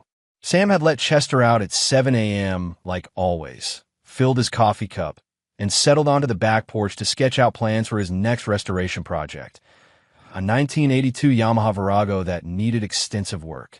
At 8:30, he called Chester for breakfast. The dog didn't come. Sam called again, louder. Chester was food-motivated to an almost comical degree. He'd once smashed through a screen door because he'd heard the tree jar opening. Not responding to the breakfast call was unprecedented. "Chester!" Sam walked into the yard, whistling. The morning sounds of the neighborhood filtered through, someone's sprinkler system, a distant lawnmower, birds arguing in the oak trees. No golden retriever. Amy appeared in the doorway, still in her pajamas. "Everything okay? Have you seen Chester? He's out back. You let him out. He's not responding." They searched together. The yard was large, but not large enough to lose a 70-pound dog. Sam checked the front, thinking maybe Chester had somehow gotten past him and gone to investigate the college kids next door. Amy walked the perimeter of the fence, looking for gaps. They checked the garage, under the porch, behind the woodpile. Nothing. "The fence is secure," Amy reported, her voice taking on an edge. "He couldn't have gotten out. He's somewhere on the property." Sam's eyes went to the shed. "No," Amy said immediately. "It's locked. He couldn't have gotten inside." But Sam was already walking toward it. As he got closer, he saw what made his stomach drop. The door was cracked open, maybe 3 inches. A gap just wide enough for a curious dog. "Sam, don't," Amy started. He pushed the door open wider. The hinges shrieked in protest, and a wave of cold air rolled out, sharp with the smell of earth and something else, something chemical and wrong. The interior was dark despite the morning sun, as if the shadows inside were somehow thicker than natural darkness. "Chester," Sam called into the void. From somewhere deep inside came a sound, a whimper, definitely canine, definitely distressed. "He's in there." Sam pulled out his phone and activated the flashlight. "Chester, come." Another whimper, but no dog appeared. "I'm calling the police," Amy said. "This is exactly what Vernon said not to do. We're calling them, reporting the dog inside, and letting them handle it. By the time they get here, Sam, we don't know what's in there." He looked at her, and in that moment, a conversation happened without words. 7 years of marriage, of trust built and maintained, of knowing each other's boundaries and fears and limits. Amy's eyes said, "Please don't do this." Sam said, "I have to." "Call the police," he said quietly. "Tell them we have an emergency, that our dog is trapped in a structure on our property, and we need immediate assistance. I'm going to grab a flashlight from the garage. I'm not going in. I just want to see."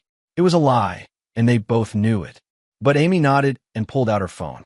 The flashlight from the garage was a heavy-duty mag light, bright enough to cut through the gloom. Sam also grabbed a crowbar. He told himself it was for prying open doors or moving debris, but really it was because the shed had scared him from day one, and he wanted something solid in his hands. When he returned to the shed, Amy was on the phone with the 911 dispatcher, explaining the situation. Sam caught her eye and saw the fear there, real and raw. He stepped through the doorway. The shed's interior was not what he'd expected. He'd imagined storage, boxes of Randolph Giles's belongings, old furniture, lawn equipment. Instead, the 12 by 16 space was almost empty. The walls were lined with some kind of dark, ridged material that looked organic, almost like the interior of a rib cage. The floor was dirt, not wood, and it sloped gently downward toward the back wall, where there wasn't a wall at all. Instead, there was a hole, not a basement access or a root cellar. An actual hole in the ground, maybe 4 feet in diameter, descending into absolute darkness. The cold air was pouring from it, along with that chemical smell, sharper now, almost acidic. Chester whimpered again. The sound was coming from the hole. Jesus Christ, Sam breathed. Sam? Amy called from outside. Police are on their way. ETA, 12 minutes. 12 minutes. Sam approached the hole carefully, shining his light down. The beam didn't reach the bottom. The shaft went down at least 20, maybe 30 feet, the walls smooth and uniform like an industrial boring. But no construction equipment had done this. The walls had that same organic quality as the shed's interior, and as Sam's eyes adjusted, he realized they were moving slightly, expanding and contracting like something breathing. Chester, he called down. An immediate response, frantic barking, then a yelp of pain, then silence. Sam's hands tightened on the mag light. Every instinct screamed at him to back away, to wait for the police, to let professionals handle whatever the hell this was. But Chester was down there, hurt, and 12 minutes might be too long. The hole had metal rungs driven into the side, forming a ladder. They looked old but sturdy, the kind of industrial fixtures that were built to last. Someone, Randolph Giles, presumably, had been climbing down there regularly. Sam tested the first rung. It held. Sam, what are you doing? Amy was in the doorway now, backlit by morning sun. Her face invisible, but her voice tight with tension. He's hurt. He's down there, and he's hurt, and I can't just wait for the police. 12 minutes. Sam, I'm begging you. I love you, Sam said. If I'm not back up in 5 minutes, tell them I went down. Tell them to bring rope and lights, and tell them yourself, because you're not going down there. Amy's voice cracked. Please, please don't do this. Sam looked at her, then at the hole, then back at her. He thought about Vernon's shaking hands, about Dean's whispered conversations, about Randolph Giles climbing down at 2 in the morning. Then Chester yelped again, a sound of pure agony, and Sam's decision crystallized. 5 minutes, he repeated, and started climbing down. Chapter 4, Descent. The temperature dropped with each rung. By the time Sam was 10 feet down, he could see his breath crystallizing in the beam of the maglite. The walls weren't just organic looking. They were actively pulsing now, a slow rhythm that matched no heartbeat Sam had ever felt. The chemical smell had evolved into something worse, something that reminded him of his submarine days, of confined spaces where air quality was constantly monitored because one leak could kill everyone aboard. At 15 feet, his boots slipped on something slick. He caught himself, heart hammering, and aimed the light at the rung. It was coated in a thin layer of viscous fluid, clear and oily. The same substance covered the walls, glistening in the flashlight beam. Sam, Amy's voice drifted down, distant and tinny. You okay? Yeah, he called back, though he absolutely wasn't. Almost there. 20 feet down, the shaft opened into a chamber. Sam dropped the last few feet and landed in a crouch, maglite sweeping the space. The chamber was roughly circular, maybe 30 feet across, with a ceiling that curved upward into the shaft he'd just descended. But it was what filled the chamber that made Sam's mind struggle to process what he was seeing. Machinery. But not any kind of machinery he recognized from his engineering background. Metallic structures that bent at impossible angles, covered in the same organic ribbing as the walls. Conduits running like veins, filled with slowly pulsing light. Not electrical, something else, something that hurt to look at directly. And in the center, a raised platform with a control panel that looked simultaneously ancient and far beyond current technology. Chester lay near the platform, on his side, panting rapidly. His right hind leg was bent at an unnatural angle. Chester, hey buddy, I'm here. Sam hurried over, dropping to his knees beside the dog. Chester whined and tried to lick his hand, tail thumping weakly against the ground. The leg was definitely broken, probably from a fall down the shaft. "I got you. We're going up. Just stay calm." As Sam tried to figure out how to carry a 70-pound dog with a broken leg up a 20-foot vertical shaft, movement caught his eye. Something was emerging from the darkness beyond the machinery. Sam's hand went to the crowbar he'd tucked in his belt. He stood slowly, positioning himself between Chester and whatever was approaching. The mag light beam found it, and Sam's world tilted. It was a man, or something wearing the shape of a man.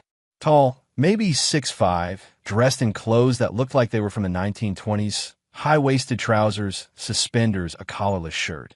But the proportions were wrong. The arms too long.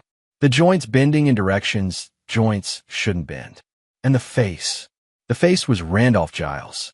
Sam knew this because he'd looked up the obituary after moving in, seen the photograph of a stern man in his 70s with granite features and cold eyes. This was that face, but wrong somehow, like a wax sculpture that was melting and reforming, never quite settling into proper human configuration. "You open the door," the thing said. Its voice sounded like it was coming from underwater, distorted and strange. "They always open the door eventually." Sam raised the crowbar. "Stay back." The dog was bait.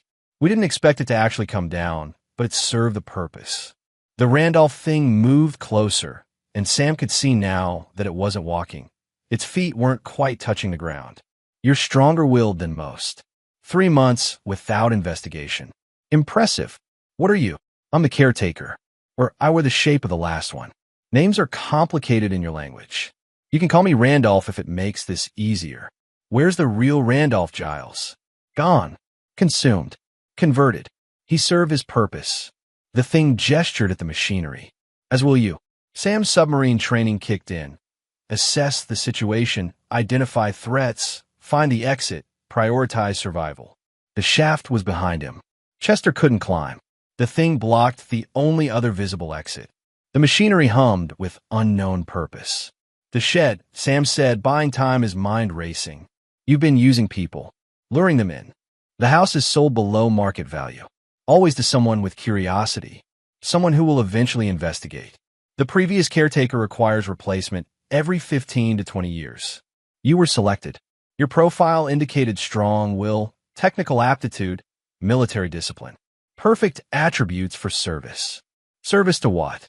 The Randolph thing smiled, and its mouth opened too wide, revealing rows of teeth that spiraled back into impossible depths.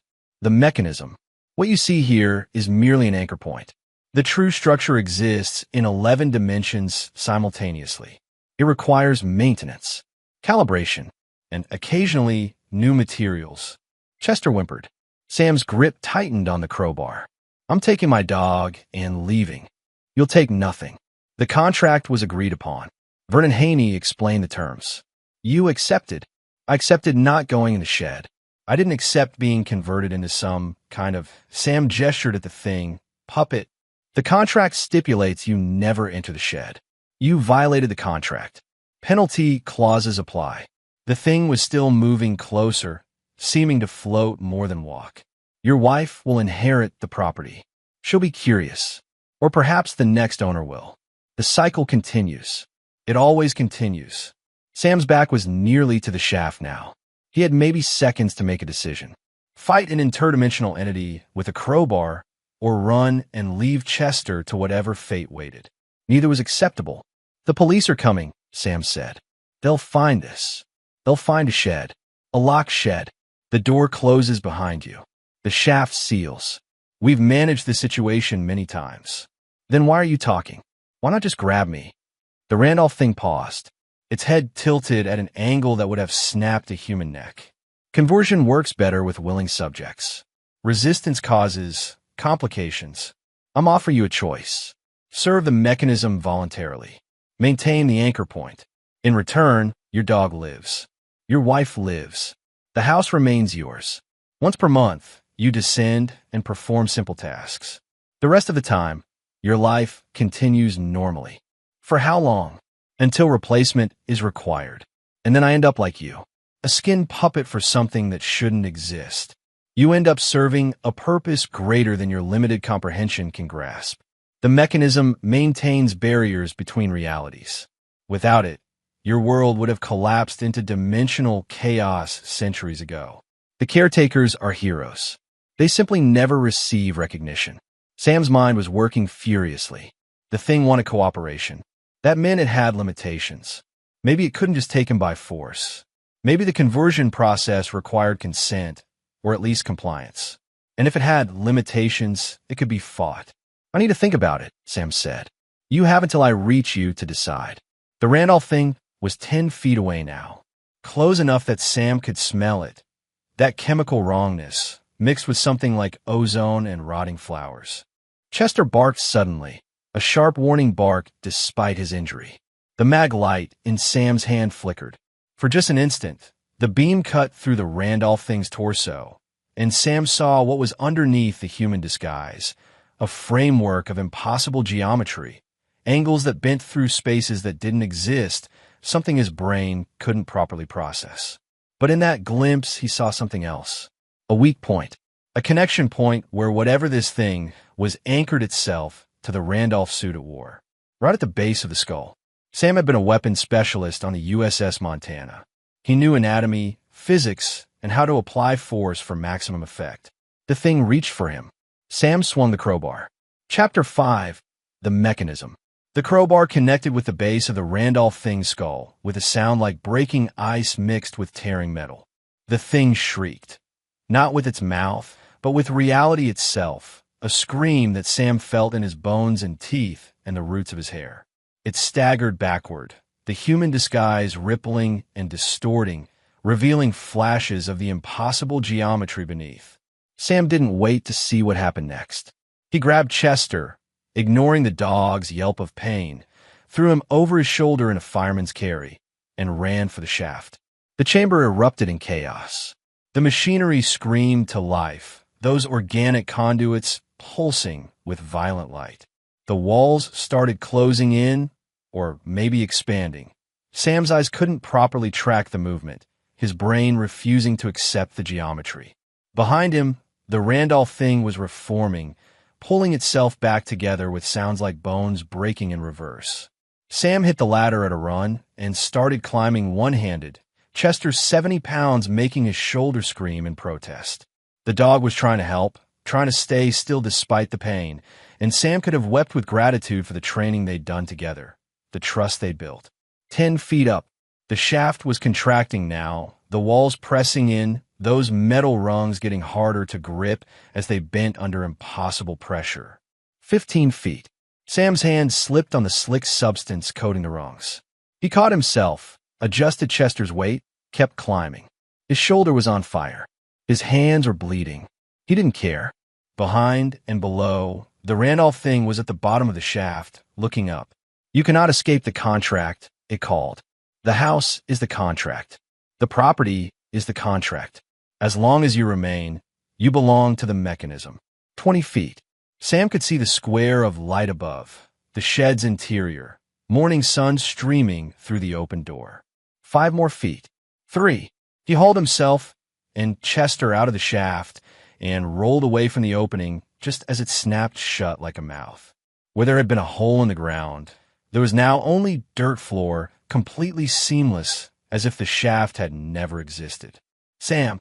Amy was there, dropping to her knees beside him.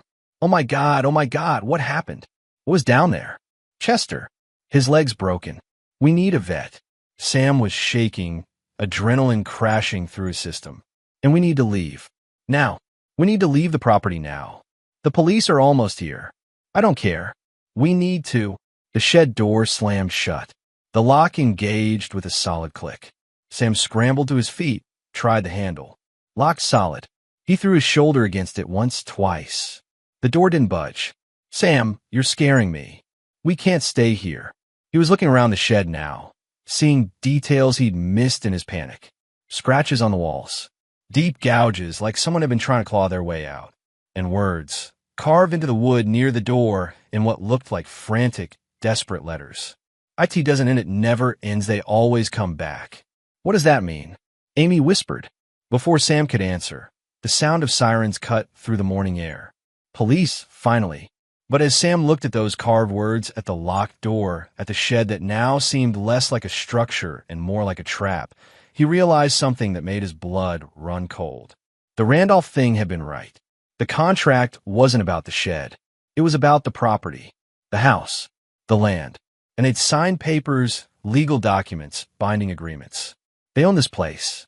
And the place, apparently, owned them. Chapter 6. Investigation. Detective Chris Kirby was everything Sam had hoped for in a cop. Sharp-eyed, skeptical in the right way, and focused on the dog rather than the weird story. She'd arrived with 2 patrol officers and an emergency vet that Amy had called while Sam was underground. Chester was being treated for the broken leg, sedated and stable, while Sam and Amy sat in their kitchen giving statements. "So let me get this straight," Kirby said, flipping through a notepad. "You heard your dog in distress inside a shed you've been contractually obligated not to enter. You went in anyway. You found a hole in the ground. You climbed down, found the dog injured, and climbed back up. The hole then vanished." "I know how it sounds," Sam said. "Do you?" "Because it sounds like you're either lying to cover up something or you experienced a medical event. Carbon monoxide can cause hallucinations. So can gas leaks. I know what I saw. What you described isn't possible, Mr. Maddox. Holes don't appear and disappear. And the shed," she consulted her notes. "We checked. It's completely empty except for some old gardening tools. No hole, no machinery, just a normal shed." Sam exchanged a look with Amy. She'd been quiet during his explanation, her hand gripping his under the table, her face pale. She believed him. He could see it in her eyes. She'd heard something in his voice when he'd emerged, seen something in his expression that convinced her this wasn't a hallucination or a lie. "Can we see the shed?" Sam asked. "You own the property. You can go wherever you want." Kirby's tone suggested she thought this was a very bad idea. They walked out together, the 2 patrol officers flanking them. The shed sat exactly as it had before, innocent in the late morning sun. One of the officers unlocked it.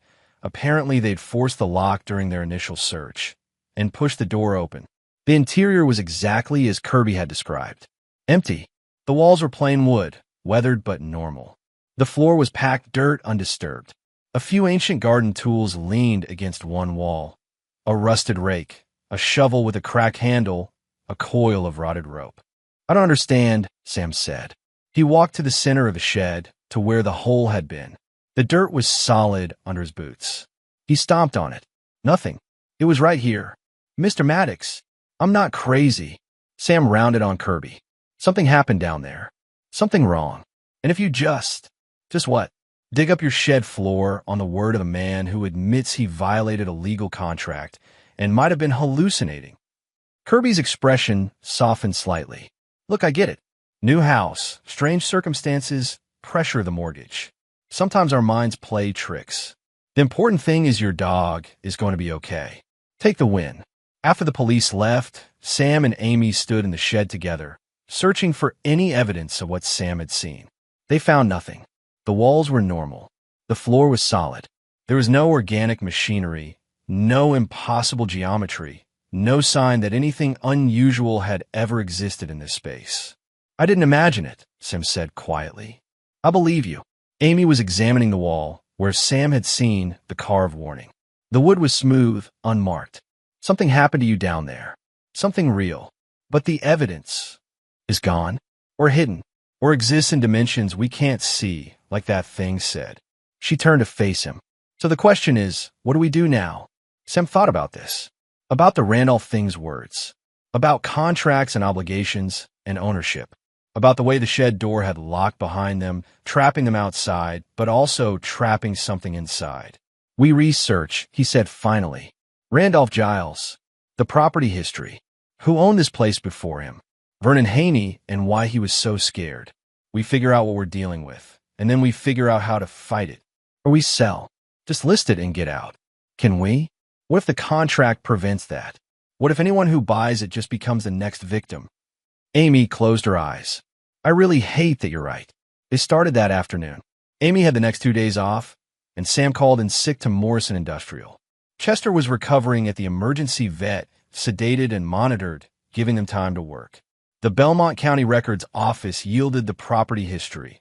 Built in 1923 by Gerald Thornton, a railway executive. Sold in 1945 to the Emery family. Sold again in 1967 to a woman named Hilda Swift. Sold in 1989 to Walter Martinez. Sold in 2008 to Randolph Giles. Every single owner had died on the property. Gerald Thornton in 1945, heart attack in his sleep. Margaret Emery in 1967, stroke.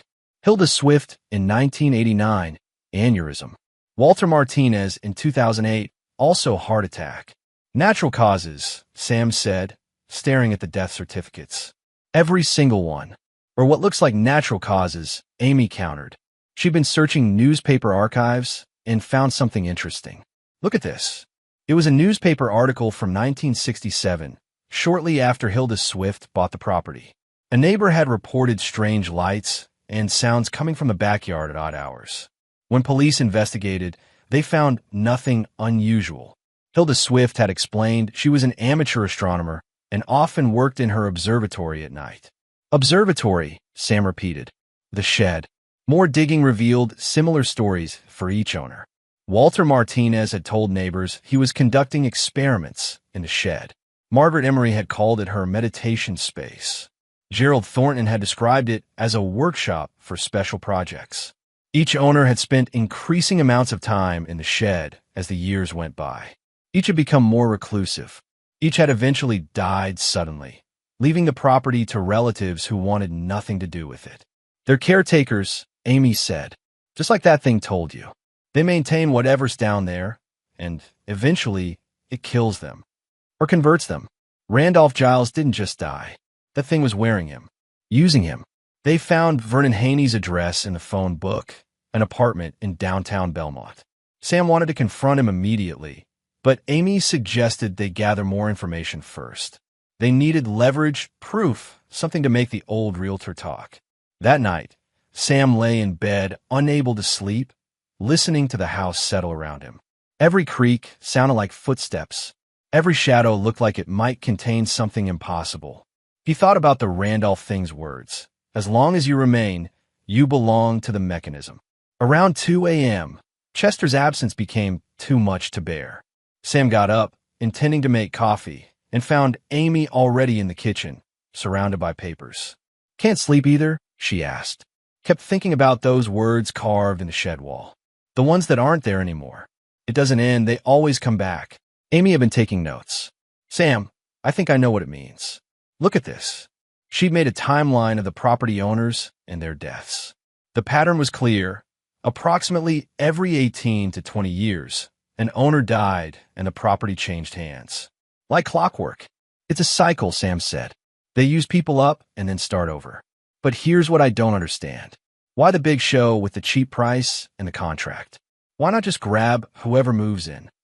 The thing said conversion works better with willing subjects. Resistance causes complications. Sam sat down heavily. It wants us to choose this. To accept it. Then we don't. We refuse. We fight. How do you fight something that exists in 11 dimensions and can make a 30-foot shaft appear and disappear at will? Amy met his eyes. The same way you fight anything. You find its weakness and you exploit it. That thing bled when you hit it, Sam. It screamed. It felt pain, which means it can be hurt. Which means it can be killed, Sam finished. They both knew what that meant. Going back down there. Confronting the entity. Finding a way to destroy it or at least sever its connection to their property. We need help, Amy said.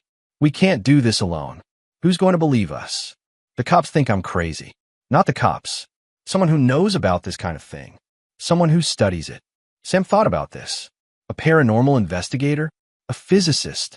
Someone who understands dimensional theory. Someone who can explain what we're dealing with and how to stop it. It was a long shot, but it was something. As dawn broke over Belmont County, Sam and Amy made a plan. They would find an expert. They would gather weapons and tools. And they would go back into that shed and end this one way or another. The mechanism had chosen the wrong people to trap. Chapter 7. Allies and Enemies. Professor Nicole Parsons taught theoretical physics at Belmont State, 20 miles from her house. According to her university bio, she specialized in multiverse theory and non-Euclidean geometry, exactly the kind of expertise Sam and Amy needed. Getting her to believe them would be the challenge. Sam called her office Monday morning, expecting a secretary or voicemail. Instead, Professor Parsons answered directly, her voice carrying the crisp authority of someone who didn't tolerate time wasters. Professor Parsons, my name is Sam Maddox. I need to discuss something unusual that's happening on my property. It involves dimensional anomalies and... Stop. A pause. Is this a prank? I wish it was. Professor, I'm a hydraulic engineer. I work with measurable systems and provable physics. What I'm experiencing doesn't fit into any framework I understand, which is why I need your help. Another pause, longer this time. Dimensional anomalies. Explain. Sam gave her the abbreviated version. The shed, the shaft, the creature, the machinery. He kept his voice level and factual, describing it the way he described a malfunctioning hydraulic system. Observable phenomena, measurable results, reproducible conditions. When he finished, Professor Parsons was quiet for nearly 30 seconds. Then, I'll need to see this myself. When can you meet? She arrived Tuesday afternoon with enough equipment to stock a small laboratory. Mid-40s, gray hair pulled back in a practical bun, dressed in cargo pants and a university sweatshirt. She set up in the backyard without ceremony, pulling out instruments Sam didn't recognize. These measure quantum fluctuations, gravitational anomalies, and electromagnetic variance, she explained, assembling what looked like a sophisticated sensor array. If there's a dimensional weak point on your property, this will find it. While she worked, Sam and Amy told her everything. Professor Parsons listened without interruption, occasionally making notes on a tablet. When they finished, she was quiet for a long moment. I've spent 20 years studying theoretical frameworks for this exact scenario, she finally said. Multiple dimensions coexisting in the same physical space, separated by barriers so thin they might as well not exist. Most of my colleagues think I'm wasting my career on science fiction. But the math works. The equations balance. And if what you're telling me is true, then I'm looking at empirical proof of my life's work. Can you help us stop it? Amy asked. I can try. But first, I need to understand what we're dealing with. She gestured at the shed. I need to go inside. It's locked, Sam said. And I don't think it's going to open for us. Professor Parsons smiled grimly and pulled a sophisticated-looking device from her bag. This is a quantum lock bypass. Works on the principle that all locks exist in superposition until observed. Don't ask me to explain it in detail.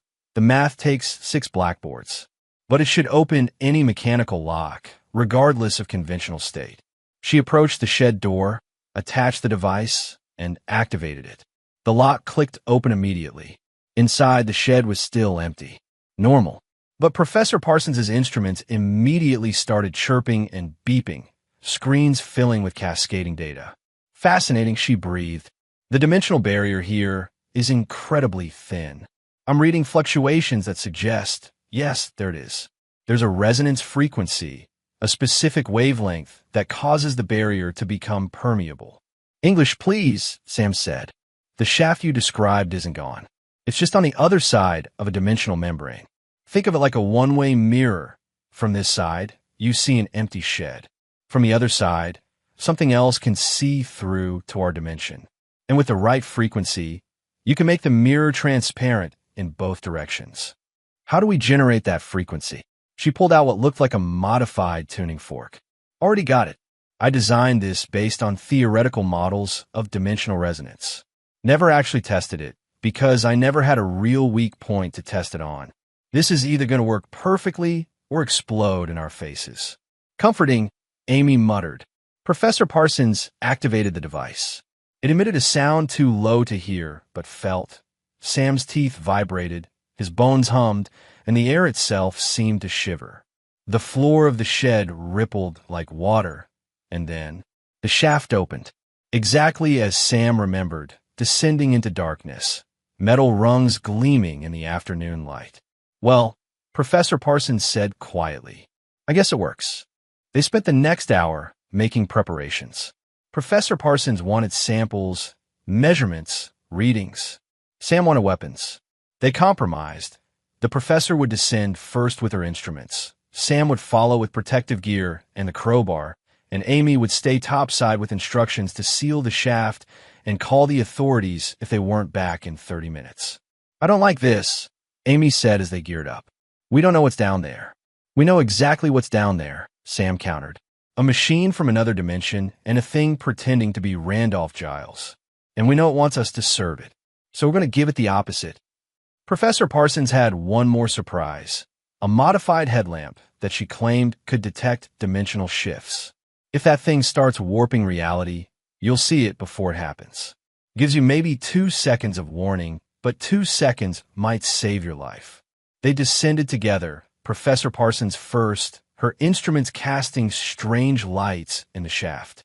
Sam followed, gripping the crowbar, his mind running through every scenario he could imagine. The temperature dropped as before, and that chemical smell intensified. The chamber was exactly as Sam remembered. The machinery hummed with alien purpose, lights pulsing through those organic conduits. But the Randolph thing wasn't visible. "Incredible," Professor Parsons whispered, moving toward the machinery with the reverence of someone seeing their God. "The engineering here is beyond anything we're capable of. Look at these power conduits. They're drawing energy from dimensional gradients. And this control panel, these symbols aren't any language I recognize, but the mathematical relationships." "Professor," Sam interrupted, "where's the entity?" "The what?" "The thing that looks like Randolph Giles. It was here before." Professor Parsons's instruments suddenly shrieked in alarm. "Dimensional shift. It's—" The Randolph thing materialized between them and the shaft. Not walked, not appeared gradually. Simply was as if it had always been there and they just now noticed. "You brought help," it said in that underwater voice. Interesting. The previous caretakers were more compliant. Professor Parsons stared at it, her scientific detachment cracking. "What are you?" "An overseer, a maintainer, a necessary evil." The thing's head tilted. "And you are an anomaly. Your species doesn't usually produce individuals who can perceive dimensional structures. You might be more useful than the others." "We're not here to serve your machine," Sam said, raising the crowbar. "We're here to destroy it." The Randolph thing laughed, and the sound made the chamber walls pulse in sympathy. "Destroy the mechanism? You fundamentally misunderstand what it is. This," it gestured at the machinery, "is an anchor, a stabilizer. Remove it, and your entire region of space-time collapses into dimensional chaos. Everyone within 50 miles dies, screaming as reality tears itself apart." "You're lying." Amy's voice came from the shaft above. She'd climbed down despite their agreement, and now stood on the ladder, her nursing scrubs incongruous in this alien space. "If this thing was protecting us, you wouldn't need to trap people into serving it." The Randolph thing's attention shifted to her. "The maintenance requires human participation. Your neural patterns, your consciousness, they provide a stabilizing influence. Without a caretaker, the mechanism drifts out of phase. With a caretaker, it remains anchored. Simple. Then find willing volunteers," Sam said. "Pay people. Don't trap them in a dying here." The contract was clear. The contract was fraudulent. You manipulated Vernon Haney, you manipulated the property sale, and you manipulated us. That's not agreement. That's coercion. Professor Parsons had been studying her instruments while they talked. Now she spoke up, her voice shaking but determined. "He's right about one thing. This machinery is maintaining a dimensional barrier, but wrong about another. It's not protecting us from dimensional chaos. It's preventing something from breaking through." She pointed at the control panel, where alien symbols pulsed with rhythmic light. "These are containment protocols. This isn't a stabilizer. It's a prison. And whatever it's imprisoning is on the other side. Try to get out." The Randolph thing's expression shifted, became almost apologetic. "You're cleverer than expected. What's imprisoned here?" Sam demanded. "Something that would end your world if released. Something that requires constant vigilance to contain. The caretakers serve that purpose. They monitor, they maintain, and when their biological forms wear out, they're absorbed into the mechanism to continue serving in a different capacity. It's an honor. It's murder, Amy snapped. It's necessity, and your refusal to participate has already begun to destabilize the containment. Look, the Randolph thing gestured toward the machinery. Sam saw what he'd missed before. Cracks in the metallic structures, places where that pulsing light leaked through in irregular patterns. And beyond the machinery, in the shadows at the edge of the chamber, something else was moving. Something huge and formless and hungry. The prisoner is waking, the Randolph thing said, because you wounded me, because the current caretaker is damaged and the replacement refuses to serve. And when it breaks free, millions die. So I ask you again, Sam Maddox, will you serve willingly or will you doom everyone you know? Chapter 8. The Truth. Professor Parsons was frantically taking readings, her hands shaking as data cascaded across her screens. It's telling the truth about the containment failure. I'm reading massive fluctuations in the dimensional barrier. Something is definitely trying to break through. How long do we have? Sam asked. Hours. Maybe less. The thing in the shadows was becoming more visible now, pushing against reality like a hand pressing through a membrane. Sam could see shapes that hurt to look at, angles that couldn't exist, a presence so vast and wrong that his mind kept trying to edit it out of his perception. What is that? Amy whispered. A predator, the Randolph thing answered. From a reality where the laws of physics permit different biological forms. It was drawn here by a weak point in dimensional barriers. The mechanism was constructed to contain it. That was in 1923, shortly after it nearly broke through and consumed 17 people before Gerald Thornton managed to trap it. Gerald Thornton, Sam repeated. The man who built the house. The man who discovered the weak point and designed the containment system. He gave his life to maintaining it. As Professor Parsons looked up from her instruments, why human caretakers? Why not automated systems? Human consciousness provides something unique, a stabilizing resonance that reinforces the barrier. Your neural patterns, your observation of the mechanism, literally helps hold reality together at this weak point. It's quantum mechanics scaled up to the macro level. The prisoner exists in superposition until observed by human consciousness, and that observation collapses it into a contained state. So we're Schrodinger's jailers, Sam said. As long as someone's watching, the cat stays in the box.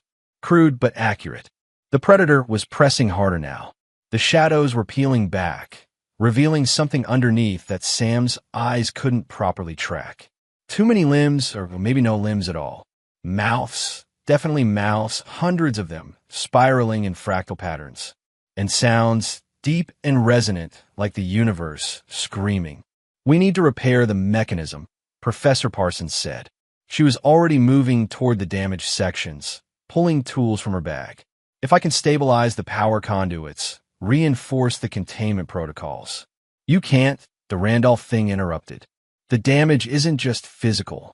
My consciousness was integrated with the mechanism. When Sam Maddox wounded me, he damaged the containment field itself. The only way to repair it is to provide a replacement consciousness. Then unintegrate yourself and let the machine run on its own, Amy suggested. I can't. The process is irreversible. Once absorbed, the caretaker's consciousness becomes part of the mechanism permanently. I am Randolph Giles now, or I was before the damage. Now I'm failing, and the containment is failing with me. Sam was thinking furiously, running through options. What if we destroy the weak point itself? Collapse the dimensional barrier permanently? Then the predator breaks through, and you die within seconds, followed by everyone else in Belmont County. What if we move the mechanism? Set it up somewhere else? It's anchored to this specific location, this specific weak point. Moving it would be like trying to move a patch from one hole in a dam to another. The water would rush through immediately. Then we're trapped, Amy said.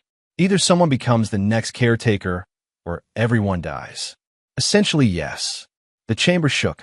The predator was definitely getting closer, pushing harder. Parts of it were starting to phase through the barrier. Appendages that looked like they were made of solid darkness, dripping with something that steamed and hissed when it hit the chamber floor. Professor Parsons was still working on the machinery, her fingers flying over the alien control panel. There might be another option. If I can boost the containment field temporarily, create a surge of stabilizing energy, it might buy us time to find a permanent solution. How would you boost it? Sam asked. With me. She didn't look up from her work. My consciousness. My neural patterns. I integrate with the mechanism voluntarily, provide the stabilization it needs, and use my understanding of physics to optimize the containment protocols. I might be able to make it self-sustaining. Absolutely not, Sam said immediately. We're not sacrificing anyone. It's not a sacrifice if I'm choosing it. Sam, I've spent my entire career studying theoretical physics that no one believed in. This is my life's work made real. If I can use what I've learned to save lives, to prove my theories weren't just academic exercises. By dying, Amy interjected, by letting yourself be absorbed into an alien machine, by serving a purpose, by making my work matter. Professor Parsons finally looked at them, and her expression was calm, almost serene. I'm 53 years old. I have no family, no children. My colleagues think I'm a crackpot. But this, she gestured at the mechanism, this proves everything I've ever believed. And if I can use that knowledge to save hundreds of thousands of lives, then dying here means something. There has to be another way, Sam insisted. The Randolph thing spoke up. There isn't. The professor is correct. Her integration would stabilize the containment, and her expertise would optimize the mechanism. She might even be able to make it self-sufficient eventually, eliminating the need for future caretakers. It's the logical solution. Except for the part where she dies, Amy said. I'm dying anyway, Professor Parsons said quietly. Stage 4 lung cancer. Diagnosed 6 months ago.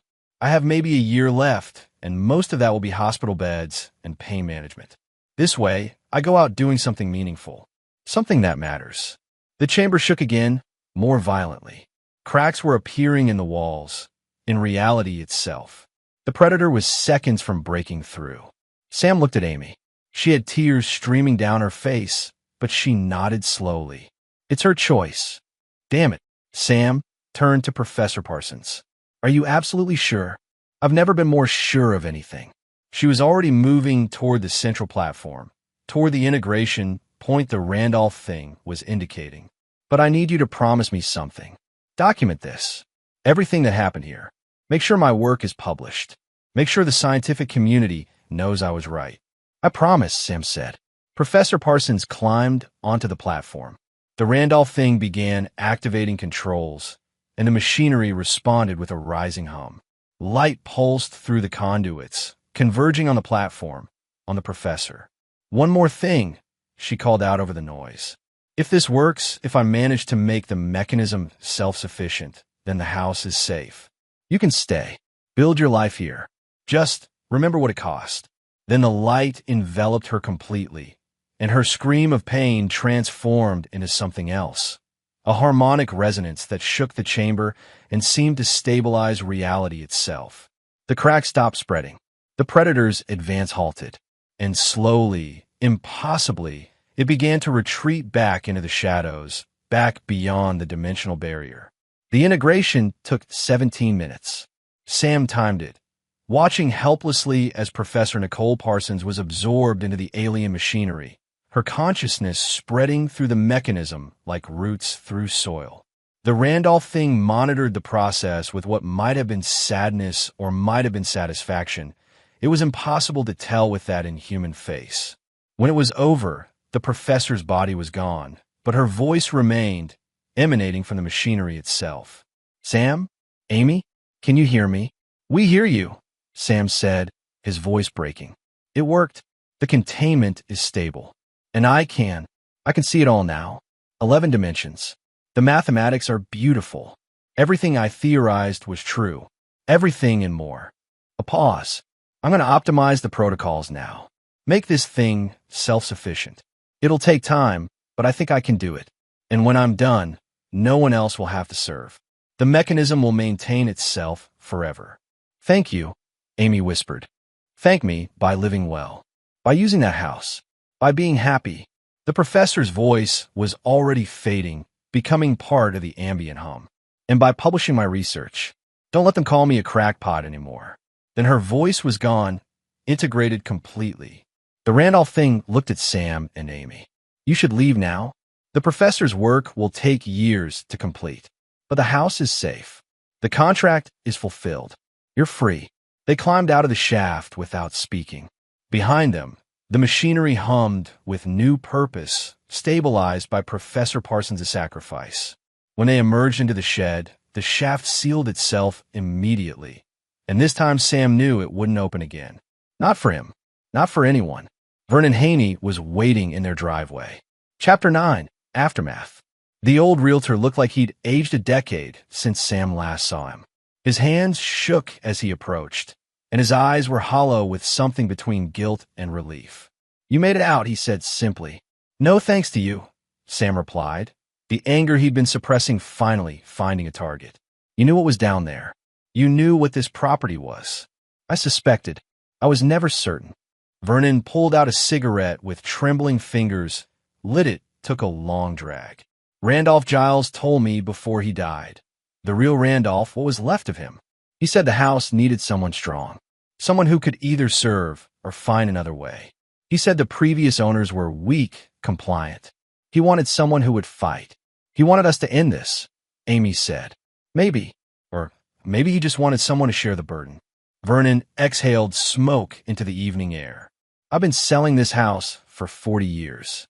Every owner, every death, every transfer. The family keeps the title in a trust that I manage. They don't know what it really is.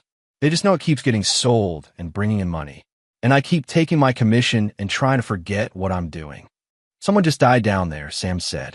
A good person who sacrificed herself to fix your mess.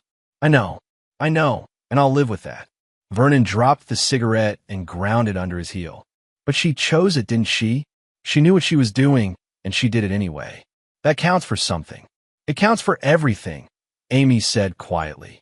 Vernon pulled an envelope from his jacket. Randolph left this. Told me to give it to whoever made it back out of the shed. I guess that's you.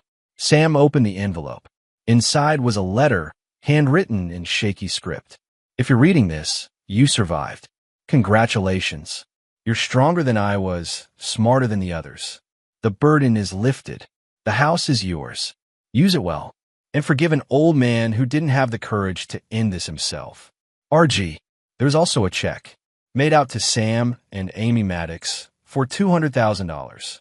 It's the difference, Vernon explained, between what you paid and what the house is actually worth. Randolph set it aside years ago, said whoever freed him from that thing deserved it. Consider it payment for services rendered. Sam stared at the check. Blood money, in a way, but also recognition of what they'd endured, what they'd lost. The professor's research, Sam said. Her notes, her theories. We need to publish them. I can help with that, Vernon said. I know people at the university. People who owe me favors. We'll make sure her work gets seen, gets validated. It's the least we can do. They stood together in the driveway as the sun set over Belmont County. Inside the shed, deep underground, Professor Nicole Parsons worked to save a world that would never know her name. And in the house behind them, in the home they'd fought so hard for, a new life waited.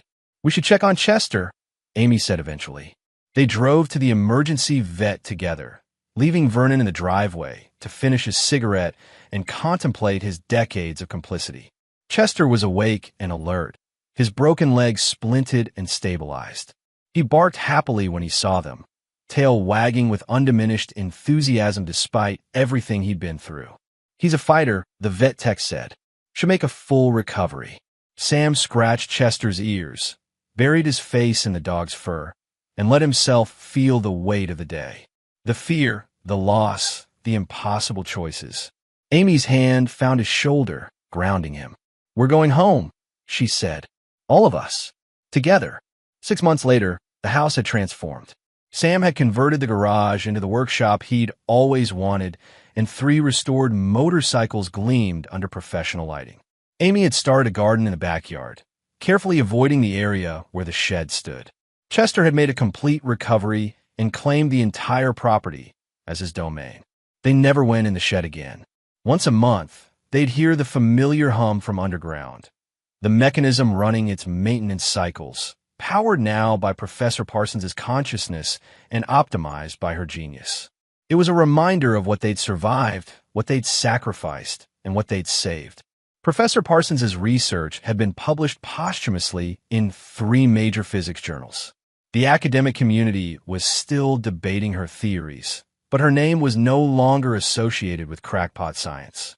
She'd been vindicated, even if the full truth of her final work would never be known. Vernon Haney had died quietly in his sleep 2 months after their confrontation. Heart attack, the doctors said. Natural causes. Sam wondered if the old realtor had finally found peace or if guilt had killed him. They'd never know. The $200,000 check had paid off their mortgage completely. The house was theirs, free and clear, no debt and no obligations. It should have felt like victory. Most days it did. But sometimes, late at night, Sam would stand at the back window and stare at the shed.